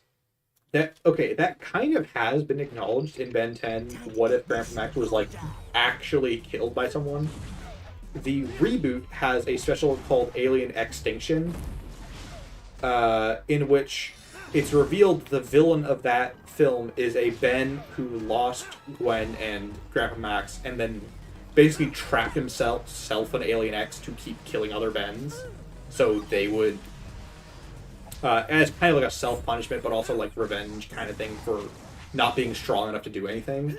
So if Afton killed Grandpa Max, he would cease to exist in all history because of Alien X and all of League of Them. Granted, reboot Alien X is a fucking fraction of the power of the original Alien X. Yeah, story presented. Also, yes, Grandpa Max would not die to William, period. Afton would be trapped in the null void if he fought Max.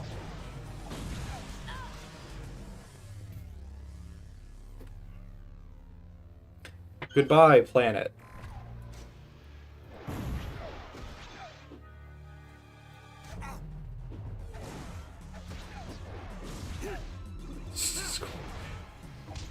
Squawk is a toy animatronic centrist. What? I just don't think they're that important. Like, I don't think they've ever really been that important in general. Even with FNAF 2, I think best case scenario, they were meant to be like Death Squad 2. And then they're just scrapped and it's like, oh, well, some of the kids are freed, but not all of them. Like, that's the best case scenario for like the toy being possessed situation. If you charge up, you should be able to burst up that wall. I mean, Alien X in the reboot is still the strongest alien. It's just an alien that's, like, only so strong relative to the others. Like, in the original series, nothing can compete with Alien X. But in the reboot, Alien X is more like a general, like, Superman energy being kind of thing.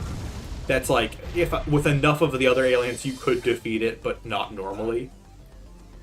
And even then, they actually can't overpower Alien X at all. They just need to get...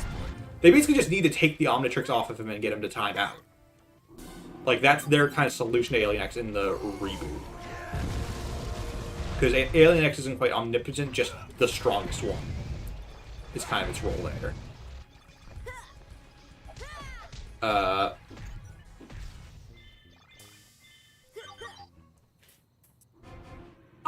Is reboot Alien X stronger than Waybig? I think they're... I would say so, yeah, because Waybig... Yeah, I would say so, probably, considering that he is killed. It is implied... Actually, no, I would say so, absolutely. Because a reboot Ben has access to Waybig during Alien Extinction, and while he never uses him against Alien X, it's implied this Alien X has killed other similar Bens who would have also had Waybig, presumably. So definitely, I would say so. Because the whole point is that it's like the 5-on-1 that makes it possible. I mean, yeah, there is something funky going on with the toys no matter what. But I don't think it... Like I said, I just think in general they don't fucking matter. The toys are like the least important part of the lore in general. The reason I like Molten DCI, even though I'm not really convinced on it, is it gives the toys a fucking point when they have no purpose in the normal lore otherwise. It's kind of the inverted reason of one of the things I don't like about Molten MCI is it just makes the MCI kids do the same shit they did again. Just like, oh, we're hunting William again, even though we already got a revenge, so we just have to do it twice, and I don't like that plot point and story beat.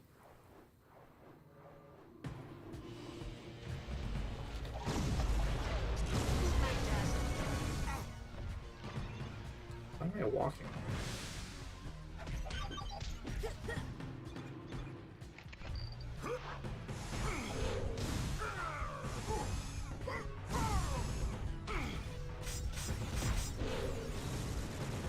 One of the cheats I unlocked is a, like, close-up view mechanic. It serves, like, no purpose. It's just kind of cool. That is a flat texture in the background. I mean, of course it is, but, like, I just noticed that, like, there's a modeled hill, and then it just goes to a picture of a building, and then the skybox.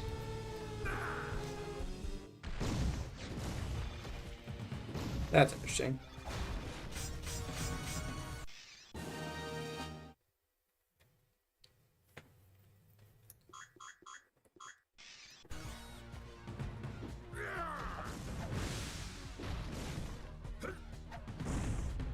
Is this like the weakest aerial special? That's...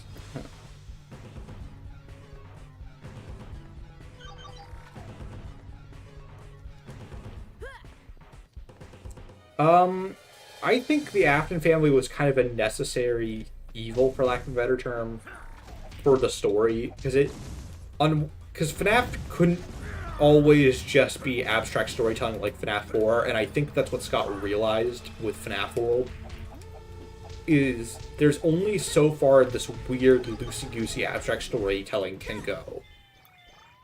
I would say you probably could have pushed it further, yes. Like, there is more you could have done with it, and probably more you could have drawn it out for, but I feel the outcome would have always been the same. It would have just been a few more games in which we stall it. Like, I feel like to allow the series to evolve and change, something like the Afton family had to happen. Even if the obsession with it, I do think, is a separate problem. I don't think the Afton family themselves are as much a problem as more as the way the series and the fandom right now is kind of fixated. Because it's not just the obsession, like the argument that Scott has an obsession with the Aftons. It is an the fandom as in general can't stop talking about them, for better or worse. Like, even people who hate the Aftons are always talking about how they hate the Aftons, it feels like. Like, they dominate the discussion in the community so heavily. Think about how there's a theory for literally every character being an Afton. Now, are they all good or, like, reasonable? No, but people are trying to make that argument in the fandom, and that's my point. The hate of the Aftons is only part of the obsession with the Aftons. Just like the love for them is, too. They are ingrained in this community.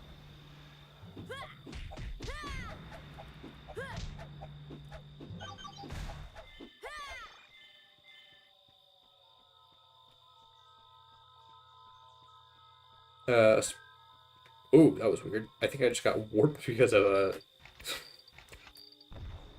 yeah, a invisible wall.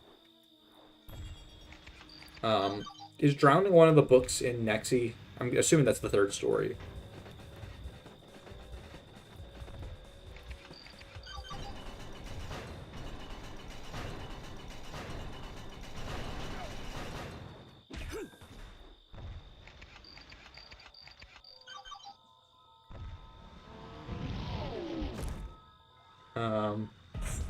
What if Baby killed Gwen? I mean, she, in like episode 1 of the original series, she takes down a robot, so I think she can handle it. Granted, she has a shovel in that scene, but like, and it was distracted by Ben, but like, definitely by like the end of the first series, she could handle Baby. Yeah, next scene, drowning the Mimic. Could Ghost possess an animatronic? Probably. These drones of Vilgax He possesses like other inanimate things. I don't know if he could control it like the way the MCI kids do. But he could definitely like go into it and force it to move around. He has telekinesis powers anyway. Like, there's scenes where he like goes into like a thing and then like throws it at someone basically.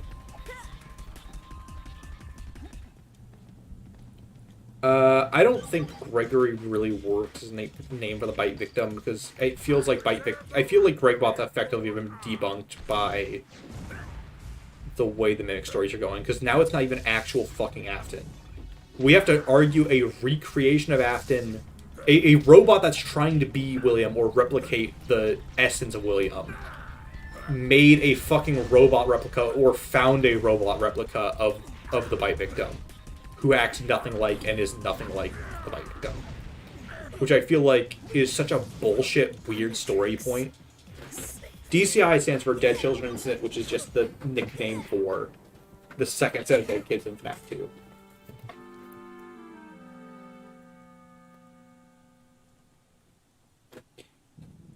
Ready being deployed in Afghanistan.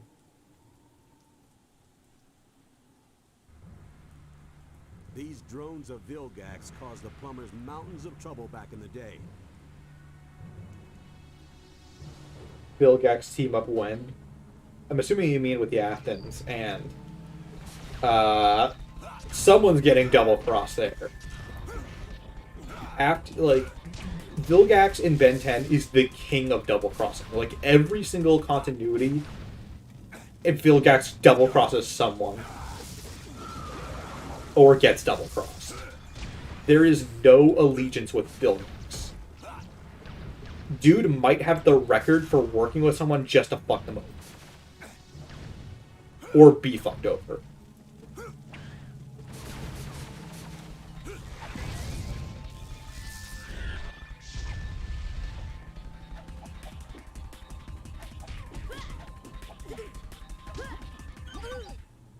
from an... Oh, fuck.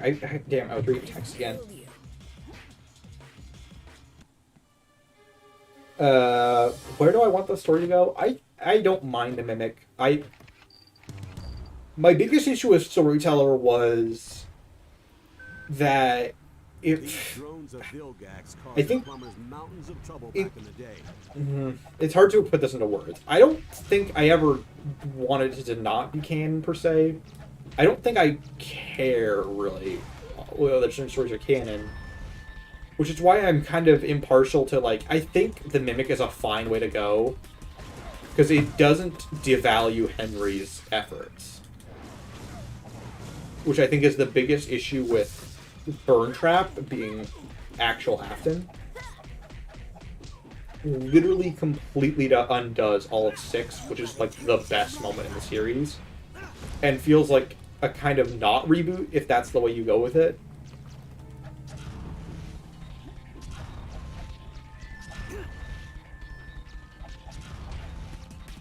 Whereas I like the Mimic as being a kind of interesting way to reboot while being on the same continuity.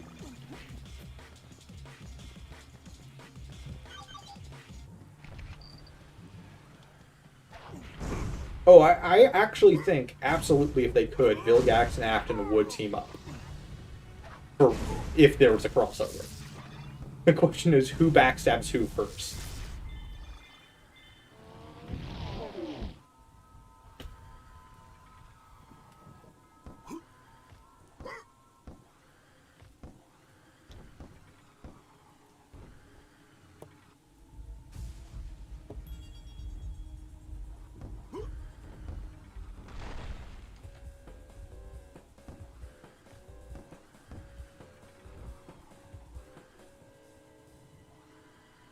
Oh yeah, which Vilgax changes things, because I feel like Reboot Vilgax would probably be betrayed by Afton first. Because Reboot Vilgax is not a good person, but he's less kind of one-dimensionally evil than original Vilgax is, and I think that actually works with original Vilgax, how he is just like, he's great because he's such an adult. He has such like a frustratingly unimaginative way of thinking of the Omnitrix, as I could make all of my warriors like Alien X, basically. It's like, that is basically what I think original Vilgax was kind of thinking. Is, I can have an endless army of Waybigs at my disposal, and if I need them to do stealth, they can all just become gray matter or whatever. Like, that was kind of his thought process. He really didn't need the Omnitrix himself. He's like, Vilgax is the opposite of Ben because he's the absence of imagination and only thinks of, like, war and practicality. And he has no, like, creativity in his power set or abilities or actions.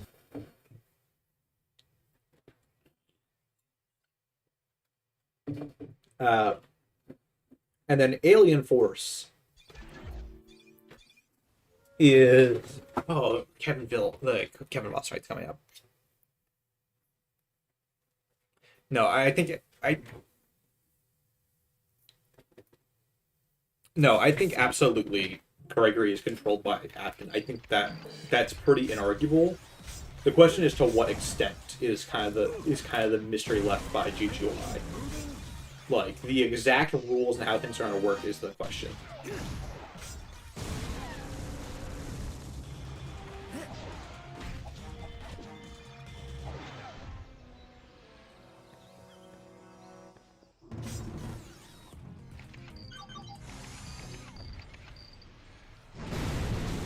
You know, it's kind of something that I'm surprised that he's never really tried to do, because it's pretty much every series has had its own version of the wrong alien thing. How there's never really been a Ben 10 game that's really tried to do the wrong alien mechanic properly, or there's just like a 5% chance you get the wrong alien.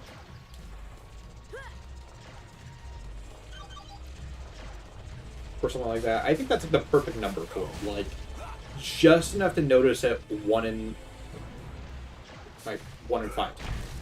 Wait, no. 5% would be 1 in 20 times, not 1 in 5. Just like, yeah, like I said, a 1 in 20 chance just to be like, yeah, that's not what I picked, but okay. Like I said, it has to be minimal. It can't be a present thing. Yeah, so like I said, I've always wanted to make a game called Dial Shift about as being a kind of spiritual successor to this game, and it's kind of like a, for lack of a better term, a Ben 10 roguelike. And one of the mechanics in that is certain items make you way stronger if you get them, but they increase the randomness to like less and less controllable levels. These security protocols Okay, I need think I can everything cheat done this at with... once. I wonder if you can use accelerate to fool the system.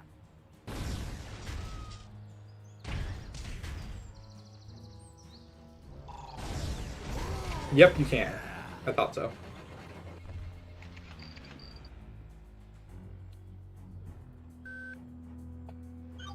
At what point do you think the game stopped being solvable in a vacuum? I think security breach is the point. Because like I said, Fright doesn't fucking add anything to the narrative. Other than retconning the MCI in a very pointless way that really has no effect on the actual story. It just changes the details of things. And explains, I guess, kind of... You can figure out it's Golden Freddy, even if you don't know what the rules for Golden Freddy are. Honestly, I don't think Andrew really solves that part, because, like, you could say he's the UCN character, fine. But what the fuck's the point anyway? Because you don't explain who Cassidy and the Bite Victim are, which implies, it, to me, if Frights aren't going to solve it, then that implies there was already a way to solve it.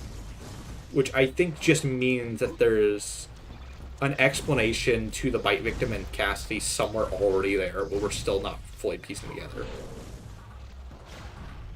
Because Frights does not give an answer to that if it's canon. And if it's not canon, you shouldn't... I don't think you need it, really.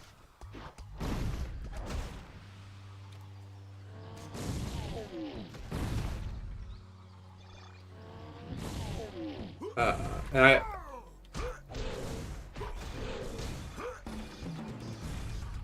Heaven's heading east. Hurry up and Could get after Afton him. mind control Ben? Probably. I mean... not in... That's tricky, because... I don't... Probably not. No. The Omnitrix is kind of known for its fail-safes. So I feel like if it would genuinely endanger Ben, probably something would interfere. It must be an uncategorized Because Ben has escaped from mind control and suggestion sometimes, but kind of inconsistently. He escaped being controlled by Ghost Freak in the original series as long as he was transformed, but it's implied and shown he could be taken over if he was in his human form. The vampire guy from Omniverse, I think, does he control Ben? I don't remember. But there's one of the predators. One of the predator Nematrix aliens in Omniverse can hypnotize people, and Ben snaps out of that. So it's hard to say. I don't think he could. I don't think if Ben was an alien, he could. Because typically it's like the go-to explanation that if Ben is transformed, it's typically really hard to mess with him psychologically or mentally or physically.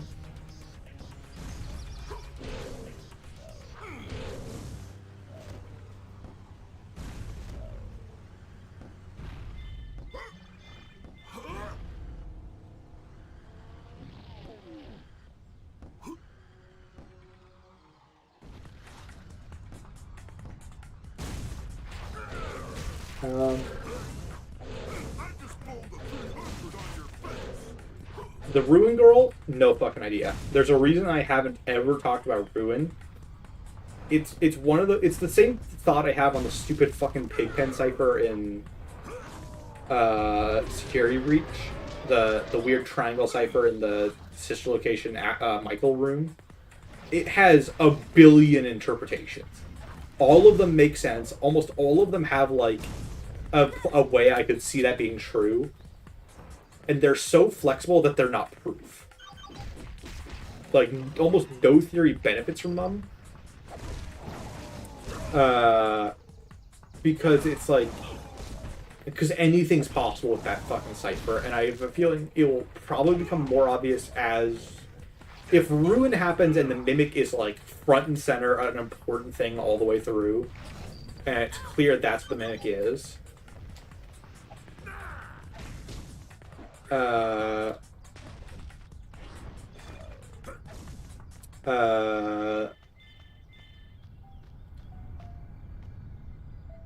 I wonder, hold on. Hold on.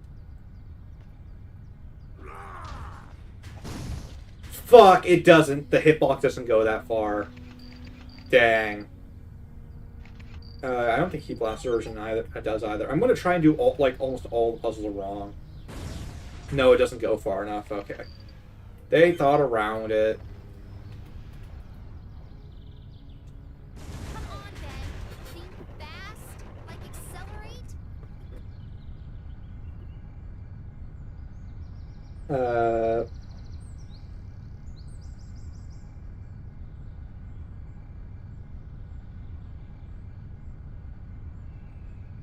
Oh yeah. Yeah, canonically Ben deals with like 20 different threats in 1 year because Ben is the same age throughout all of like UA and Omniverse.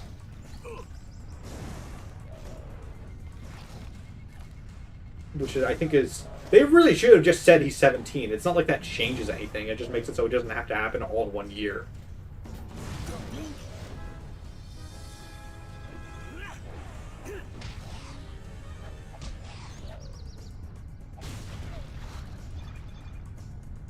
The Thornhound appears to become Yeah, they even boost deadlier as it the matures. show where he's in the same art style and canonically happens right after the other is not the one that is the one that changes its age, but the one that has a different art style and is supposed to be set like it's supposed to convey that it's set like a decent bit after. Time to unleash the Does not adjust his age accordingly. It is probably the weirdest decision of Omniverse. Just for like basic stuff, it is one of the strangest things they decided.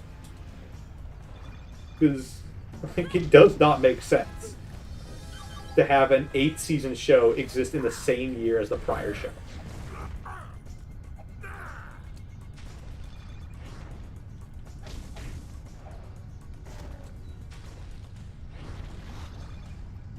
Ben The 17. Thornhound appears to become even deadlier as it matures.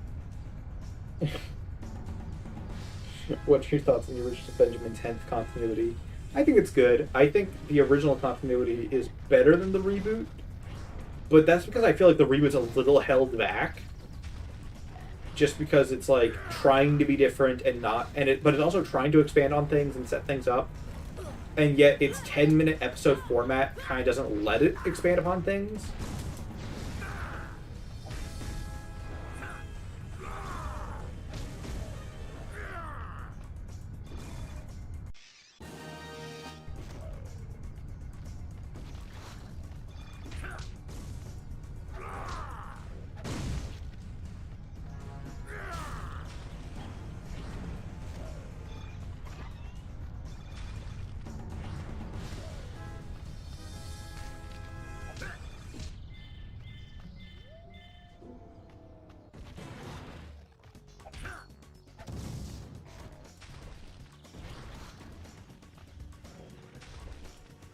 Now who wants a piece?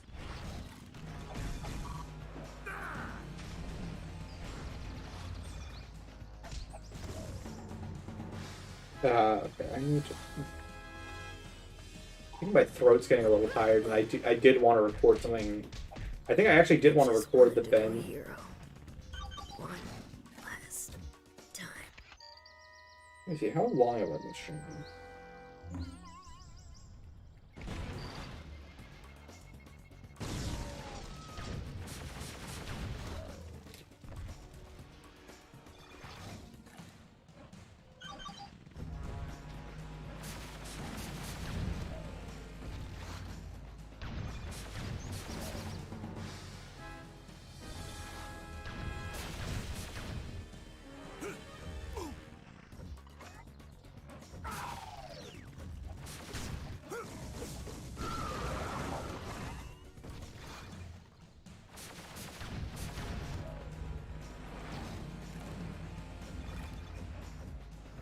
Yeah, accelerate in Power Trip is kind of funky. I will say, my biggest issue with Power Trip, there's almost no reason, unless it's a puzzle or required thing, to be any transformation other than accelerate.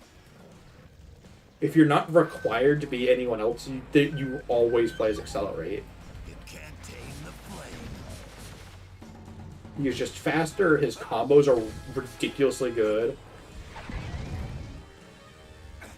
You can kind of see the top of the spaceship here. I've kind of never processed that there's just this fucking giant spaceship here. Damn it. Security breach ending, in terms of my favorite. I'm gonna be honest. It might be the stupid dock ending. Purely because of the unused Gregory face in the storyboards of it. I fucking love those. That image is like has so much more personality than Gregory ever shows off in the final game. And Gregory shows off a decent bit of personality. It just... Let me find this image. Hold on. I hope chat knows what I'm talking about. Screens? I guess. I just saw a donation from Tito.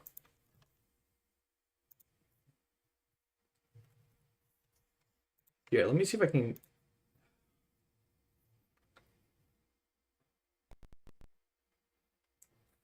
Yeah, no, this is the PS2 version. I actually own the PS2 version. I'm going to try and find this. He has birthed wondrous fruit in the form of the... Sorry, that's the video I was watching. Hold on. About shitty Sonic Archie stuff. FNAF secure reach storyboard escape. Where let me storyboard. Where okay, here's let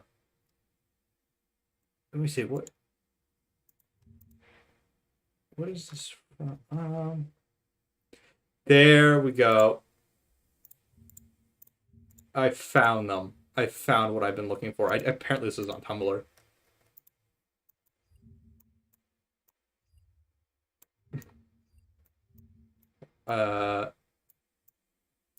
Sorry. Oh, this is one of the things that Oprah is kind of weird about. It's like merging things from one tab to another. Can I fucking... Okay, Oprah, why are you doing this? I wanted to use you...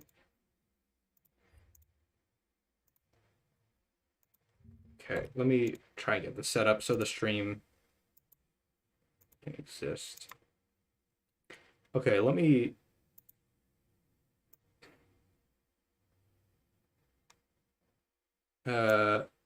Okay. So, now that I've got this up, this is the shot that I fucking love.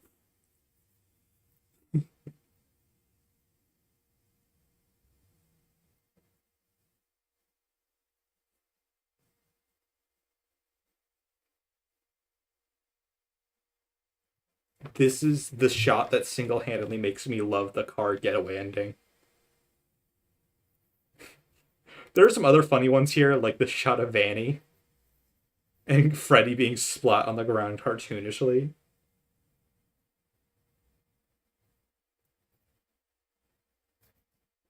This is the other funniest fell one, where they just drew a circle for Freddy's head to avoid drawing his weird little face shape.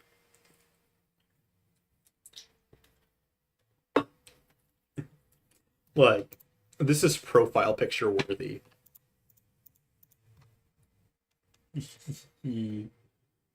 It does look like a Hello drawing. This is not fake. This is in the game. This was in the game files of the PS4 version of Security Breach. This is so fucking funny. I love it. Because this was just like concept art. This was just like them planning what the comics would look like while they were waiting for the actual artist to draw things. And we have flattened Freddy and Vanessa. I love them. Like,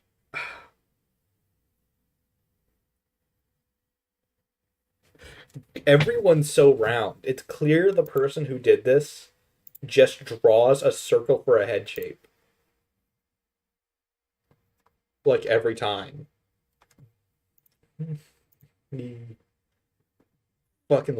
This single-handedly made me love some of these endings. Because, like, the Fire Escape ending is dumb because it's just like, if Vanessa and Vanny might be different people, which is like, even if that somehow ends up being true, it's the dumbest plot point. Because it's like, it's the double reveal, because Security Breach sets it up to be a surprise that Vanessa and Vanny are the same people, even though it's very obvious. So it's like, why have the double reveal that kind of feels convoluted? It's the same issue with, like, 46 being a robot, or Gregory being a robot.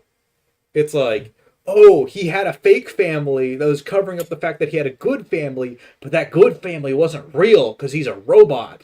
And it's like, why the fuck would there be, like, a double reveal? But yeah, every character's a head, it's just like a circle. The Freddy limbs are the funniest part, that they're just like ovals attached to the damn torso.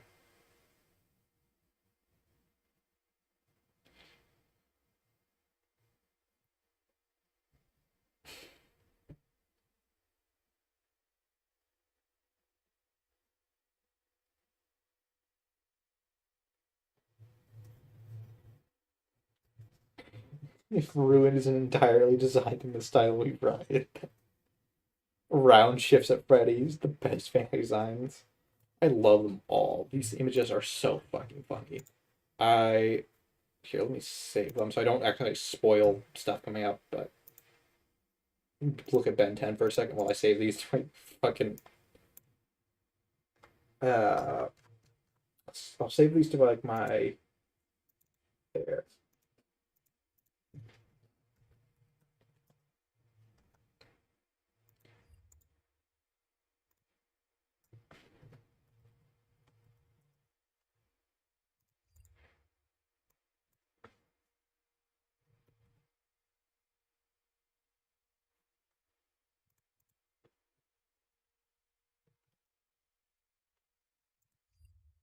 Okay.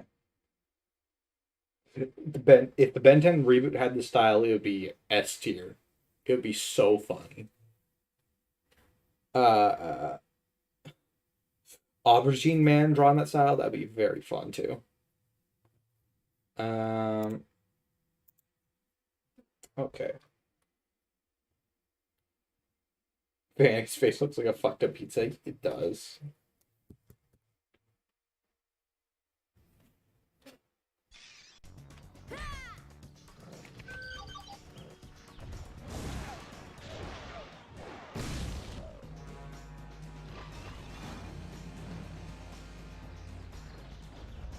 I do think the emulator's a little bit more buggy than the actual game is, because some of the stuff I don't remember happening ever when I was playing it, like, on console. Because I'm using an emulator right now so I can stream it easier. And I actually, it's weird, I own this game on PS2. I don't own a PS2. I borrow Zach's PS2 for this, so Zach being Tito.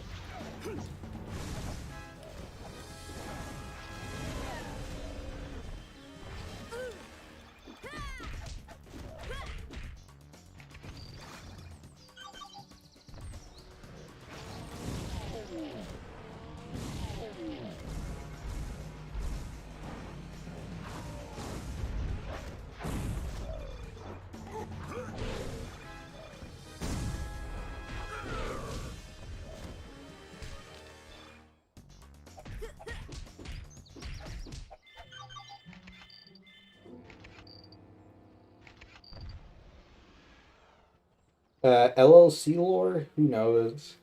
The LLC, I think, is just something done to clarify that it's not the same company anymore. That it is a revived brand. It's not like there is an original guy running it still. Because I feel like if it was clear, because once again, I think, despite what people are claiming and bitching about, I think Security Breach is actually trying to follow the Six's fire and destruction of things. Now what you gonna do? This is one of the cooler boss fights. I like whenever this game does boss fights that aren't just like the sit and watch boss fights. The ones that kind of give you some agency over things, because like he's actually attacking me and stuff. Like he basically has like a kind of mirror moveset to me. And it's like I can still hit him even when he's in the air like that. So it's very much like playing around what he does and dodging his moves.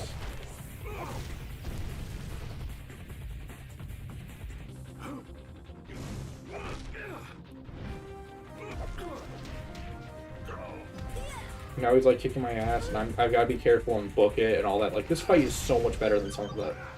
Like, I actually think this fight is way better than the Vilgax boss fight at the end of the game.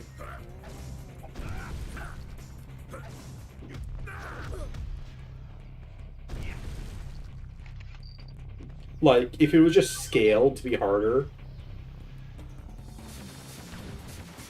I would say this is, like, one of the two best.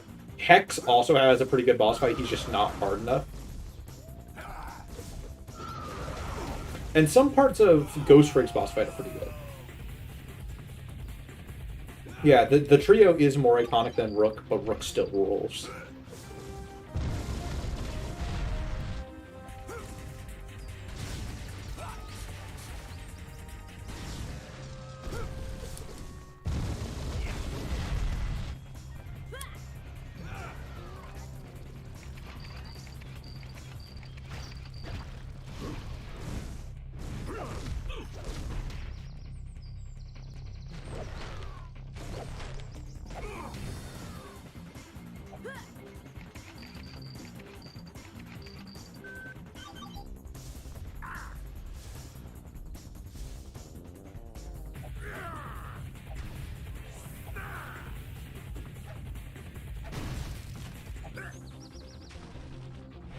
Get hit by a rock, idiot.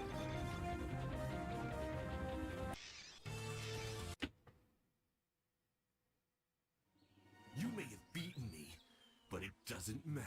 Have you chosen Finally one? gonna pay. I have. You? I do think that is Fanny choosing Gregory. I think that was going to... Yeah. Well, next time, why don't you try picking up someone born in the same century as you? I think there was going to be implications in Security Breach that Gregory wasn't held wanted. Or that Gregory... I feel like Security Breach was originally going to cover what GGY covered. It just got cut for time or to add to more theories, because I have a theory that none of the lore of Security Breach was changed. They were scared that it would be too obvious and took stuff out, assuming people would put it together. Because one of the most interesting things that happened... I'm going to pause this just so I can explain this. So there's this one comment Matt Pat once had that someone from... he says a company you all know, which implies it's Security Breach and the Security Breach team. That the saying that someone from a popular company that the fan base all knew emailed them asking if they had like leaked or had like an inside person on the story. And this was right around the glitch trap, like the Cult of Afton kind of era of theorizing.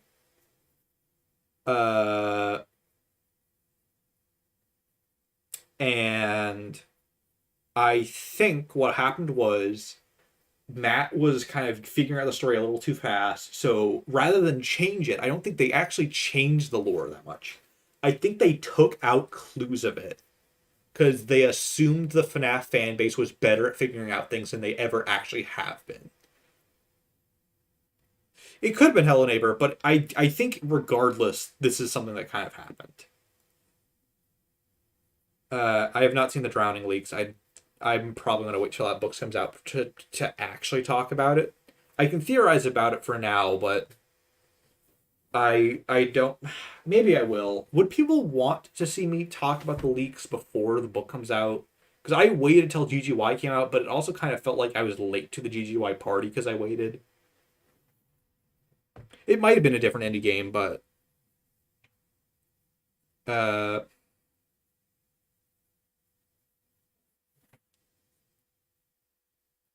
knows? But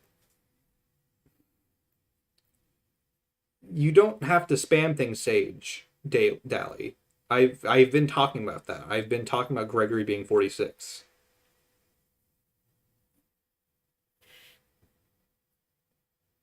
Oh yeah, Kai is frustrating for how she's integrated into Ben 10. Yeah, she's not integrated well. I don't think in concept she's that bad. I think they just didn't integrate it well.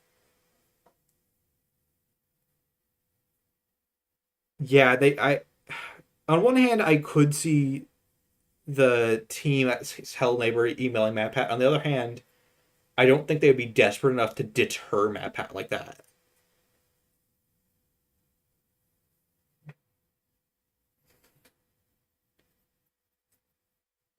Yeah, I feel like at some point it was stated to be Steel Wool, or implied it was Steel Wool. But I might be misremembering things.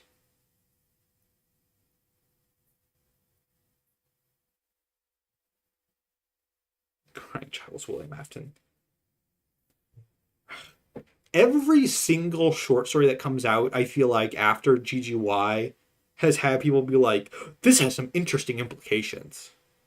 So what happened with emails was that Steel Wool, or an indie company, it's not specified, emailed MatPat's team saying, like, do you have an inside person or company because it's implied something was too spot on or, like, too close to what they were going to reveal, and they were kind of sad about it. And I don't think it's Hello Neighbor, specifically because they were so desperate for him to theorize and talk about their game. Them emailing him saying, do you have an inside person? You can't talk about this stuff and reveal it, or being like worried about that doesn't make sense.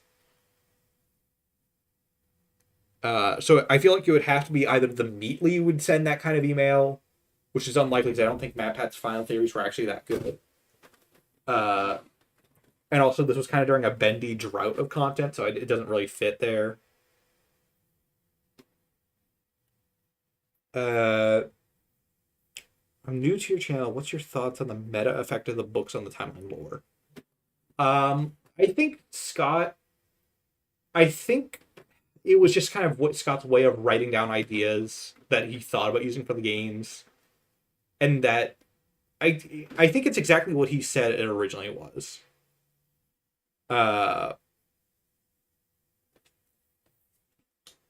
Because originally what he said was that as a interpretation of the story, it will have similarities eventually. And I don't think that meant that we should be looking for robot kids and all that. I think that meant exactly what it sounded like. That Silverize is a FNAF project and series. So it will share things in common because it's FNAF. Just like if you're adapting a character from one media to another, there will always be similarities with the original thing you're adapting for the most part. Like, the MCU, I think, is a great example of this, where no matter how different the MCU is from the actual original 616 comics, like, you can take stuff like Peter Parker still follows a lot of the same core beats and ideas. He is still Peter Parker no matter how different this Peter Parker is. And I think that's how Silverize works.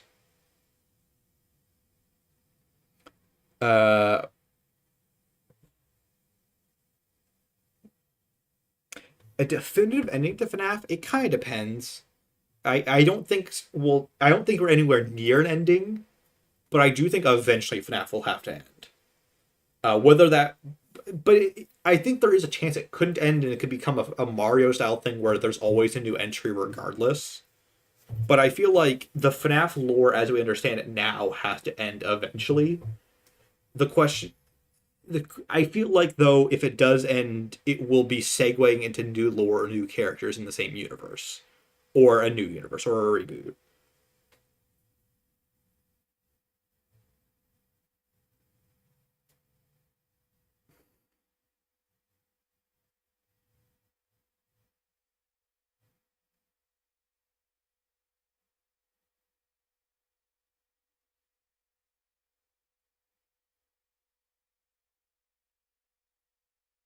FNAF cart franchise. I might stop playing the game so I can focus on chat.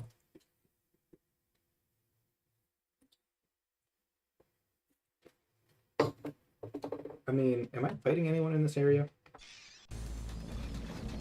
Here, I'll finish up this area, and the music will go chill so we have like a background noise so it isn't just me in silence.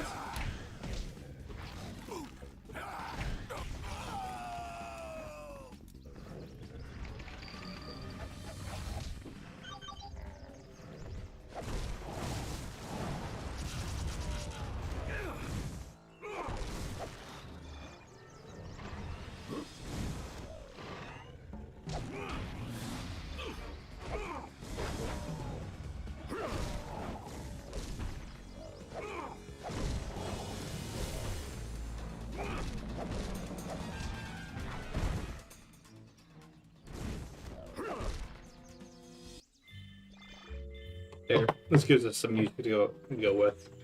We can also see how long it takes Ben to revert to his normal form, because it does slowly drain. Very slowly.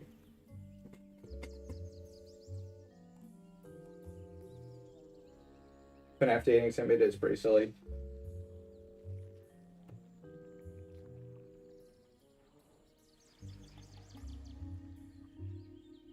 I'll let chat give me some things to talk about for too long.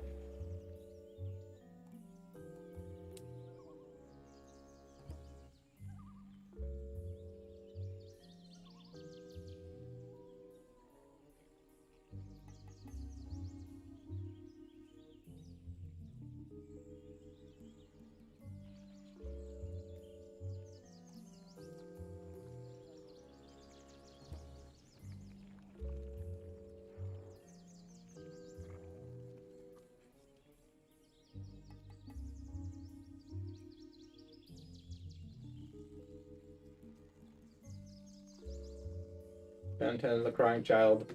And that's a little too easy of a joke to make.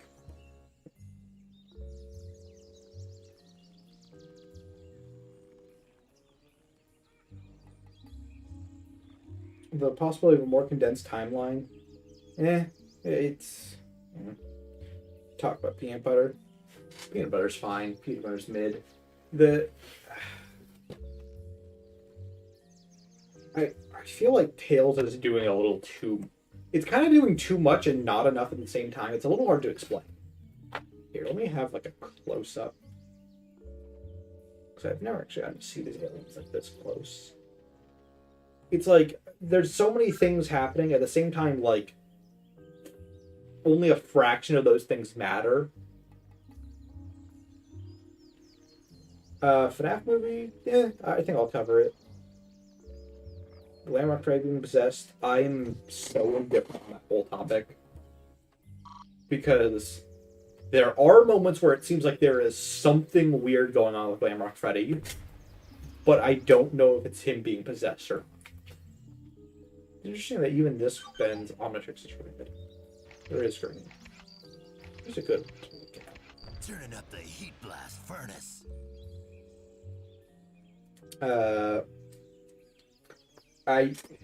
There's something weird going on. The Wendigoon timeline I just have to watch at some point. That might be a thing I'll do in like a week or two or so. Just watching the Wendigoon timeline.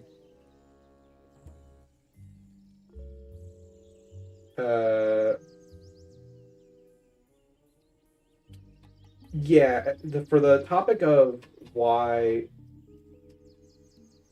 on the topic of Ultimate Dream Theory and the puppet being the sister of the bite victim, I think the puppet becoming a girl was like an inevitable thing, basically.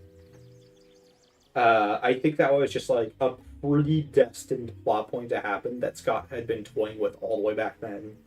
And it's mainly because right before FNAF 4, or right after FNAF 4, you get Silverize. Which I think to me implies it was on his mind when creating what would become Charlie. Like, not Charlie as we know her in the trilogy now, but the concept scheme that would become Charlie. UA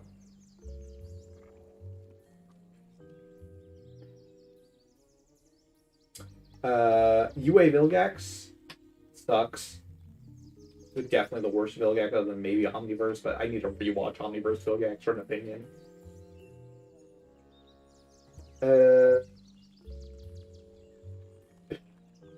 The Shadow animatronics, I have literally no clue what the fuck they were ever meant to be before FNAF 4. Because I feel like FNAF 4 is the start of, like, the first time Scott tried to explain them properly, and it's kind of a meaningless explanation, is the issue. People started calling it the puppet as early as FNAF 2. Because the puppet's what it's called in the files.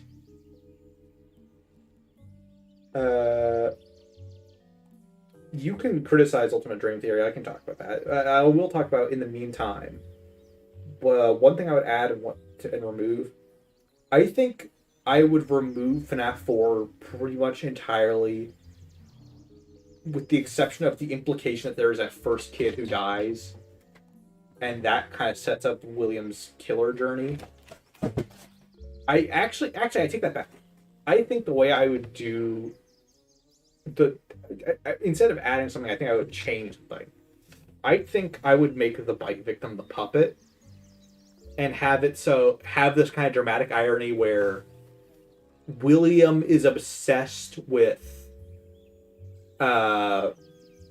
killing kids to force families to feel what he felt when he lost his kid, but have his death be the similar way to the FNAF 4 death, and then he helps all the spirits, and this kind of dramatic irony of his dad trying to bring him back, and all that. I think but it would have to be handled well, and it would have to have been handled from the start rather than in FNAF 4.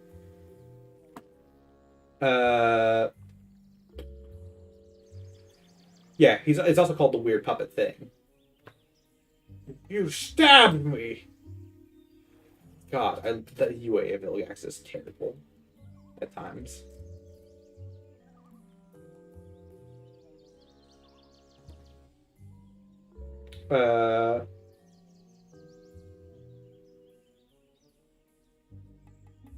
Yeah, the timeline of events between FNAF 4 and FNAF Salvation's release is pretty tight, so you can tell it was on his, like, you can tell this location is made almost entirely to be the fix to this location. Almost entirely to be the fix to FNAF 4. Because clearly FNAF 4 was a note you realized you could not end on. Golden Duo, I think I stand by it's one of the things that happened to make the bite victim make sense. Because I feel like... Here, let me change how I'm doing my mic to make it a little easier to kind of just sit and think rather than looking at the screen. Hold on. So I think for Golden Duo, I think it was just a solution to the problem. Just like, there is no real conclusion to the bite victim story without Dream Theory. So I think that kind of just happened to make it so there was a way to go, a place to go with him. Have you had your Oreos today yet? No, I haven't had Oreos in a few days. It's sad. But at the same time, they're pretty unhealthy, so I really can't have too many Oreos.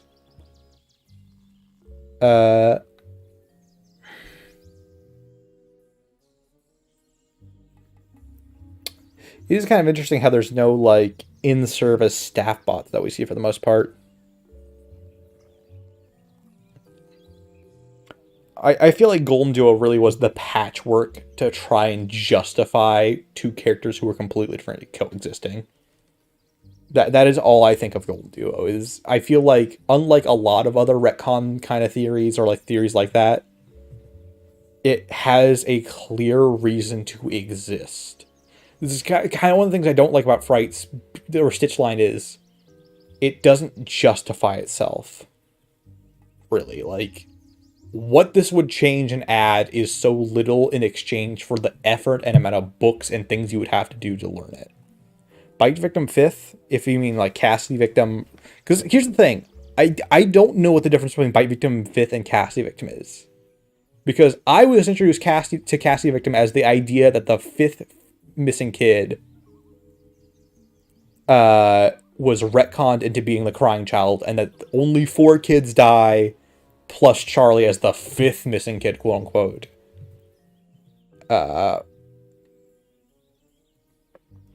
And then the role of Golden Freddy is just the crying child as being named Cassidy. 1 Oreo a day could kill a doctor.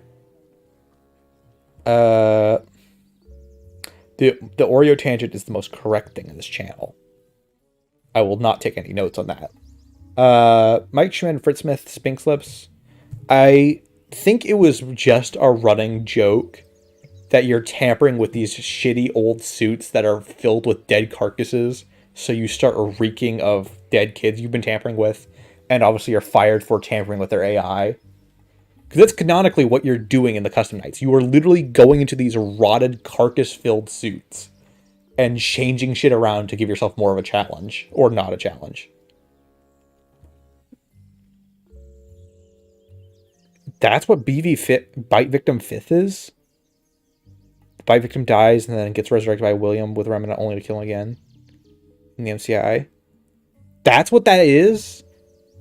So, that's even fucking dumber. Wow, that's a special kind of dumb. It's literally just Cassidy Victim on steroids. Okay, yeah, that is kind of worse. There's no reason in this series to kill a character twice. Oh yeah. FNAF 4 is the biggest mistake in the franchise, period. I feel like you really should skip... I feel like if Scott could go back, he probably would rewrite 4 almost from the ground up. The interview he had with Dawko further implies this. I've talked about the possessed glam rocks. I don't care, honestly. I think they could go anywhere with them. The Michael being an accomplice theory. Okay, this is one I have to talk about. This is dumb. The whole Michael being an accomplice thing, I think, completely misreads certain moments and situations. Because it goes on this dumb as hell assumption that if sister location doesn't happen early on, then Mike has no reason to go against William. William Afton, I'm a fucking child murderer who kills at least like 11 kids. No, there's no reason Michael would ever go against him or try to uncover the secrets of William.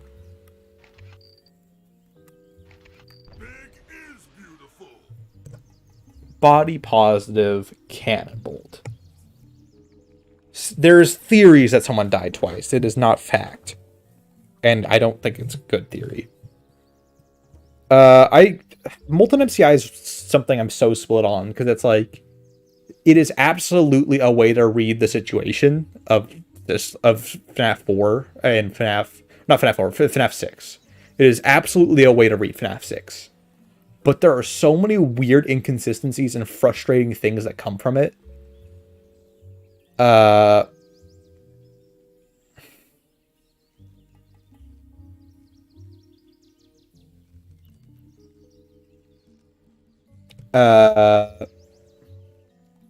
Cassidy Princess, I don't see why it exists. It doesn't give Cassidy, like, any more personality or of a role, because it's still canonically Gregory playing the arcade game.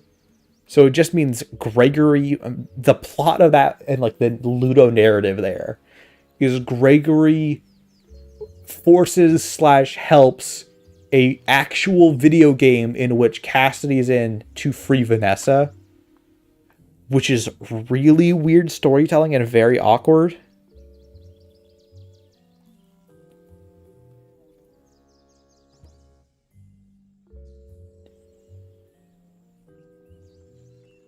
Yeah.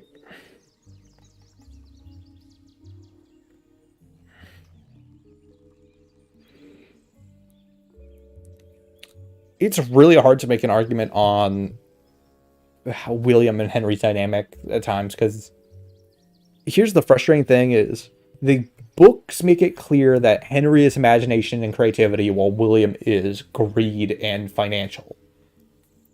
Which are kind of the two halves of the Chuck E. Cheese style restaurant entertainment places.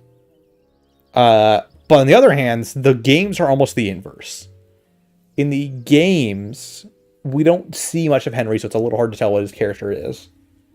In terms of, like, creativity and whimsy.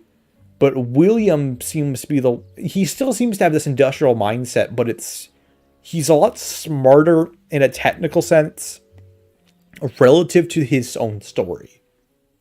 I would say he has a more upfront technological background in the games than he does in Silverise. That said, I still think in both continuities he kind of gets it from working with Henry. I don't think he has a natural technology gift like Henry seems to.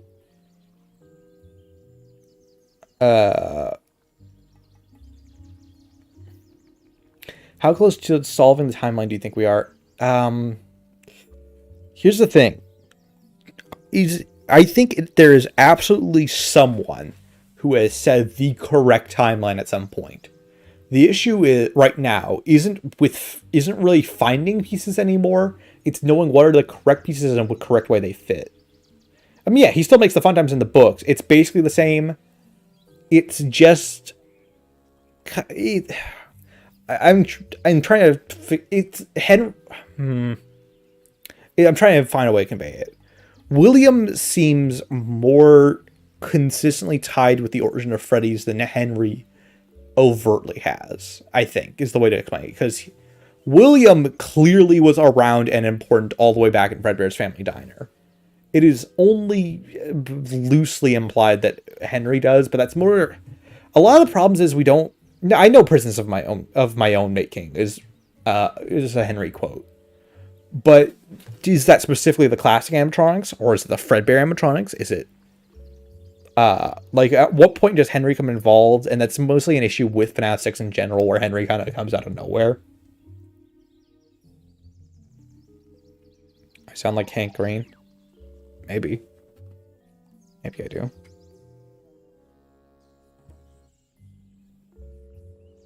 Okay, anonymous user. Henry is not the yellow guy in Midnight Motorist. It feels like such a misread because there's no point to that narrative. Henry has this son who does jack shit and runs off to God knows where.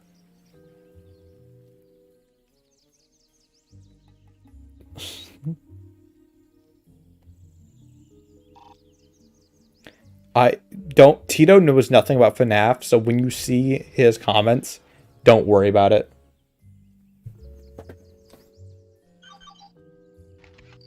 Let's take this to a higher gear.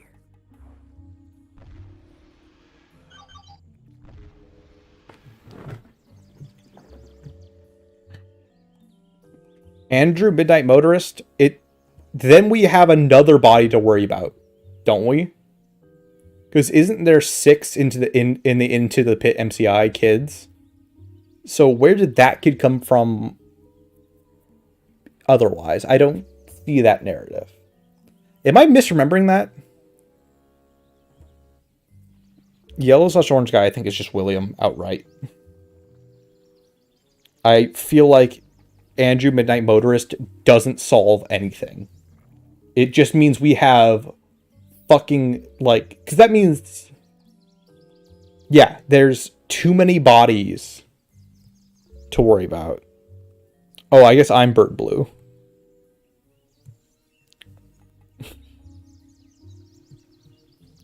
We have an extra character to worry about.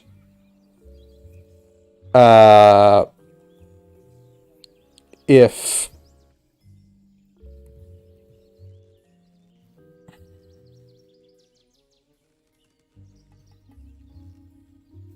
yeah, I don't.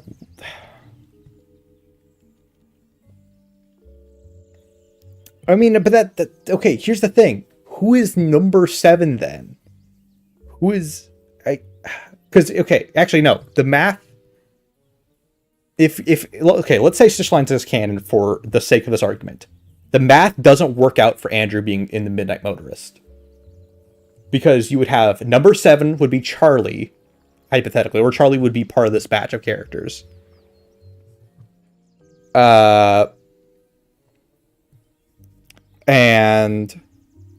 then you have the 5 normal MCI kids plus Andrew. Exactly. This number doesn't work with Andrew being in Midnight Motorist. Because there's... Who is the 6th kid who dies in Into the Pit then? Okay. Apparently Tito is taking mod executive action to explain Phasgu. So we're going to end the Ben 10 connection.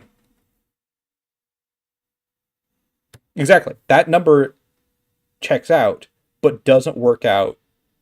Okay, people are not getting what I'm saying. The MCI Into the Pit. So you're saying he lures him, Andrew, he goes out of his way to walk through the rain in his bunny costume to this kid's house to lure him to Freddy's to kill him in front of everyone on top of 5 other kids he lured. For some fucking reason.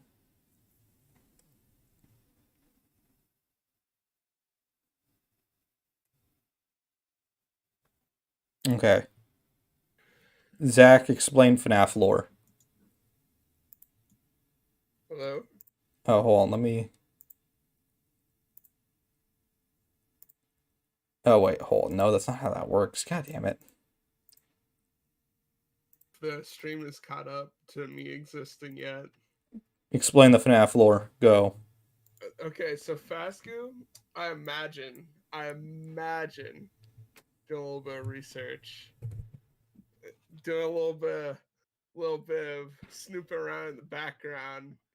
I imagine it's just a combination of souls that have been like chewed up through the meat grinder of FNAF lore and spewed out into like a somewhat creature that exists to cause pain.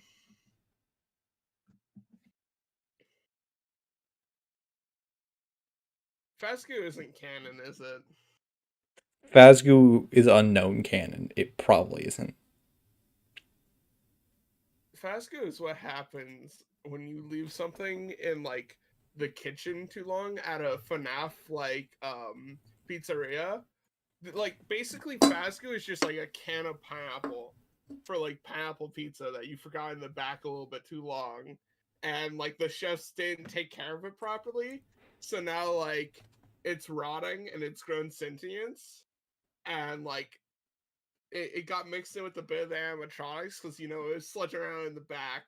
It got into like the electronics room of the FNAF pizzeria, and it got into some of that tasty soul juice from dead children, obviously.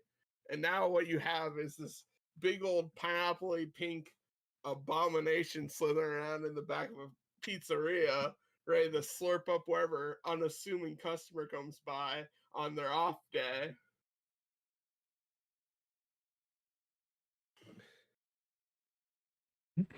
Phasgu is incredibly dangerous, guys. Phasgu is going to be in the FNAF movie. I don't know if anybody knew that. The way the FNAF movie plays out, it's very similar to Thing, actually. and Fright doesn't play that big of a part in it. Actually, it's mostly actually just the Fascu. They're gonna explain the rest of the lore via Fascu in the movie. It's gonna be super sick. All right, thank you, Tito. Yeah, no problem. Thank you for your lore contributions. If anybody has any other questions about like the animatronics, go ahead. Feel free to ask me. I know everything about it. It's Bluebird, aka Cyrusquawks. Yeah, definitely real Cyrusquawks. Yeah, real Cyrusquawks, aka Bird Blue. I feel like if you were to have a name akin to Hank Green, it would be Bird Blue. Or your real name than the color blue. Tito should write. Dude, I could write anything if you asked me to. It's going to be super. With me and Riley combined, we could write anything you want. Me and Bull. Because my ideas plus his actual, like, random writing skills that are really, really good for no reason, we could take over the world. All right, thank you for your TED Talk, Tito. Yeah, no problem. What are your thoughts on Midnight Motorist? Go. Midnight Motorist? Well, as long as you have the headlights on, you should be safe to drive at night. Who do you think the orange man in Midnight Motorist is? Man, desaturated, probably just, like, Orange Man? Who's that connected to? Goku can canonically fight dead things, as seen in, because he fights characters in hell and, like, and all that.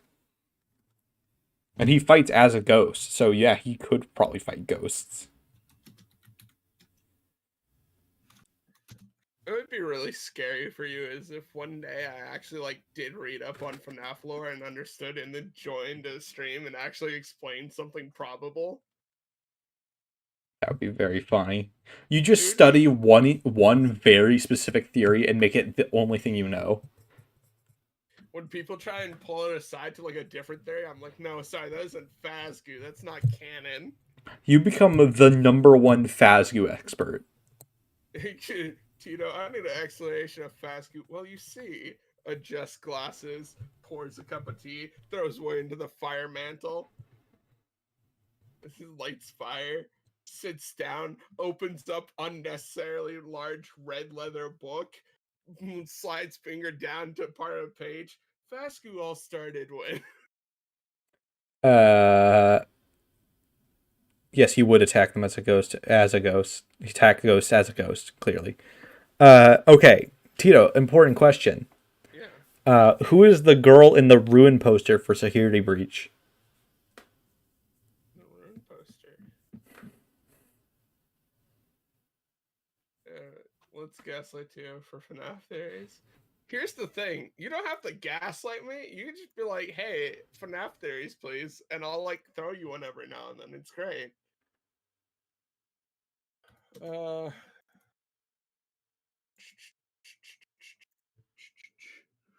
the little child on the front of Ruin? That could be anybody. Like, we have no confirmation on who that is. We just have theories. That's unironically the best fucking answer. Like, for all we know, that could be like the sister of the main character of Security Breach, the little boy. I mean, it looks like she has blonde hair as opposed to Gregory's black, but it's not impossible. Yeah. Well, you know, genetics are a fucking roll of the dice. Be like a Tito, Zaburi. Tell us about how Robot Gray created MS Afton. MS Afton, is that like MS Paint, but... Don't worry about it. Huh? Just explain it. Who summoned Shaggy to kill Surplus? Scooby-Dooby-Doo. What the fuck? Raito's new video about it. Which new video is this the one I'm thinking of? You should have me write the script for a video and then make a video where you talk about it. I should get you to write a Sir Squix video. Yeah.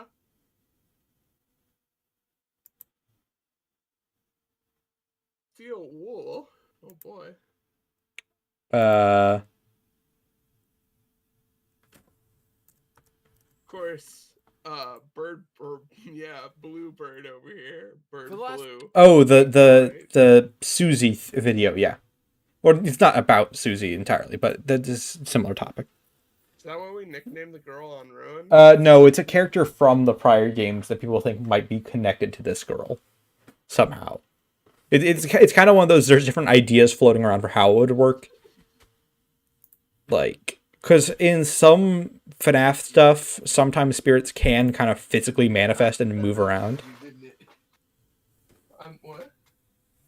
I walked by and did this do that. Yeah, I know. I'm trying to explain Fazgoo to the chat because he's streaming and I joined and I was like, guys, I know what Fazgoo is. You know, Fazgoo, the one who slimes. What? Fazgoo, come on, Bull, you know what's going on.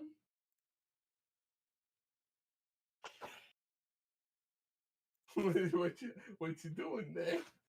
You wouldn't slap a sick person, would you? Yeah, in the face. Why? Oh man.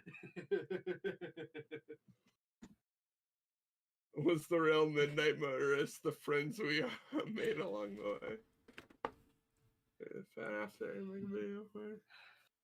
Yeah, I think that would be funny. It would have to be a Sir Squix video. Well, Next April Fools. Next year, beginning of April.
Don't worry about it. Don't worry about it, guys.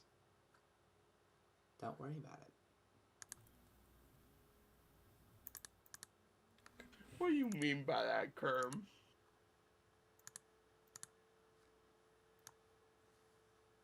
What do you mean audio is silent? I've been here the whole time. Hold on. No audio is silent because I am here.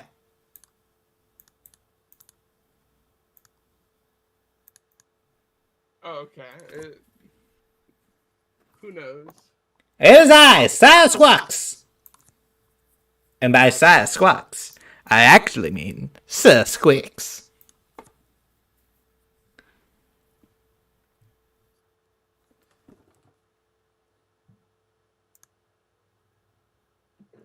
I'm reducing further, reducing further, reducing further.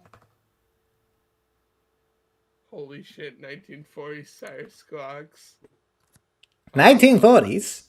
1940s? 1940s? It is Sir Squix.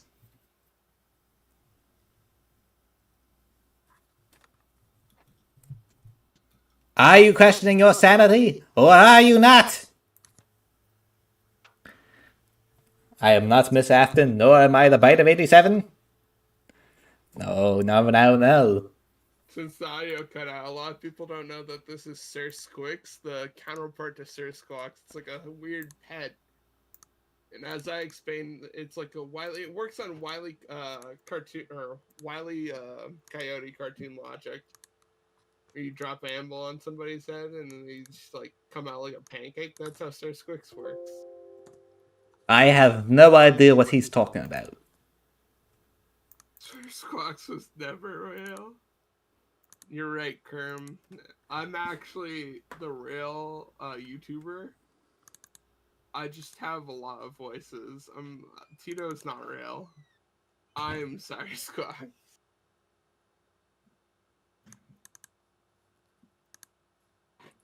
It's just me talking to myself like a mentally insane person in different tones and dialects. No, there is there is a more corporate one. That's called the producer, guys. I don't know what you guys are talking about. Sir Squix, what do you think about the MCI? Well, I think it's a fine theory, I guess.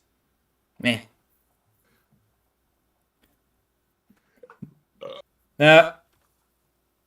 You gotta understand, my more corporate alter ego is yet to appear. It's not even my alter ego. It's kind of held at gunpoint. I have to wake up.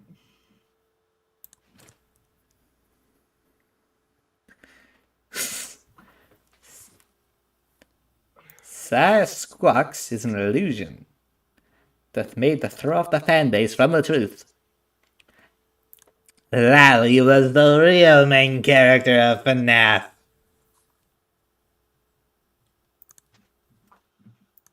No. No, he's not.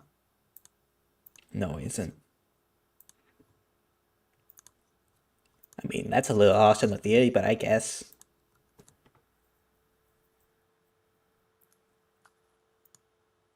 Pip. Pip. Pip.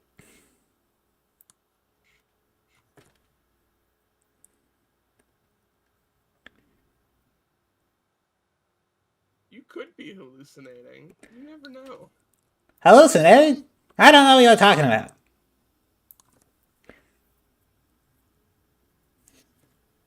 Reality is an illusion. The universe is a hologram. Buy gold, buy! Wally's game consumes all sides. I might actually start hurting my throat at this point. Yeah.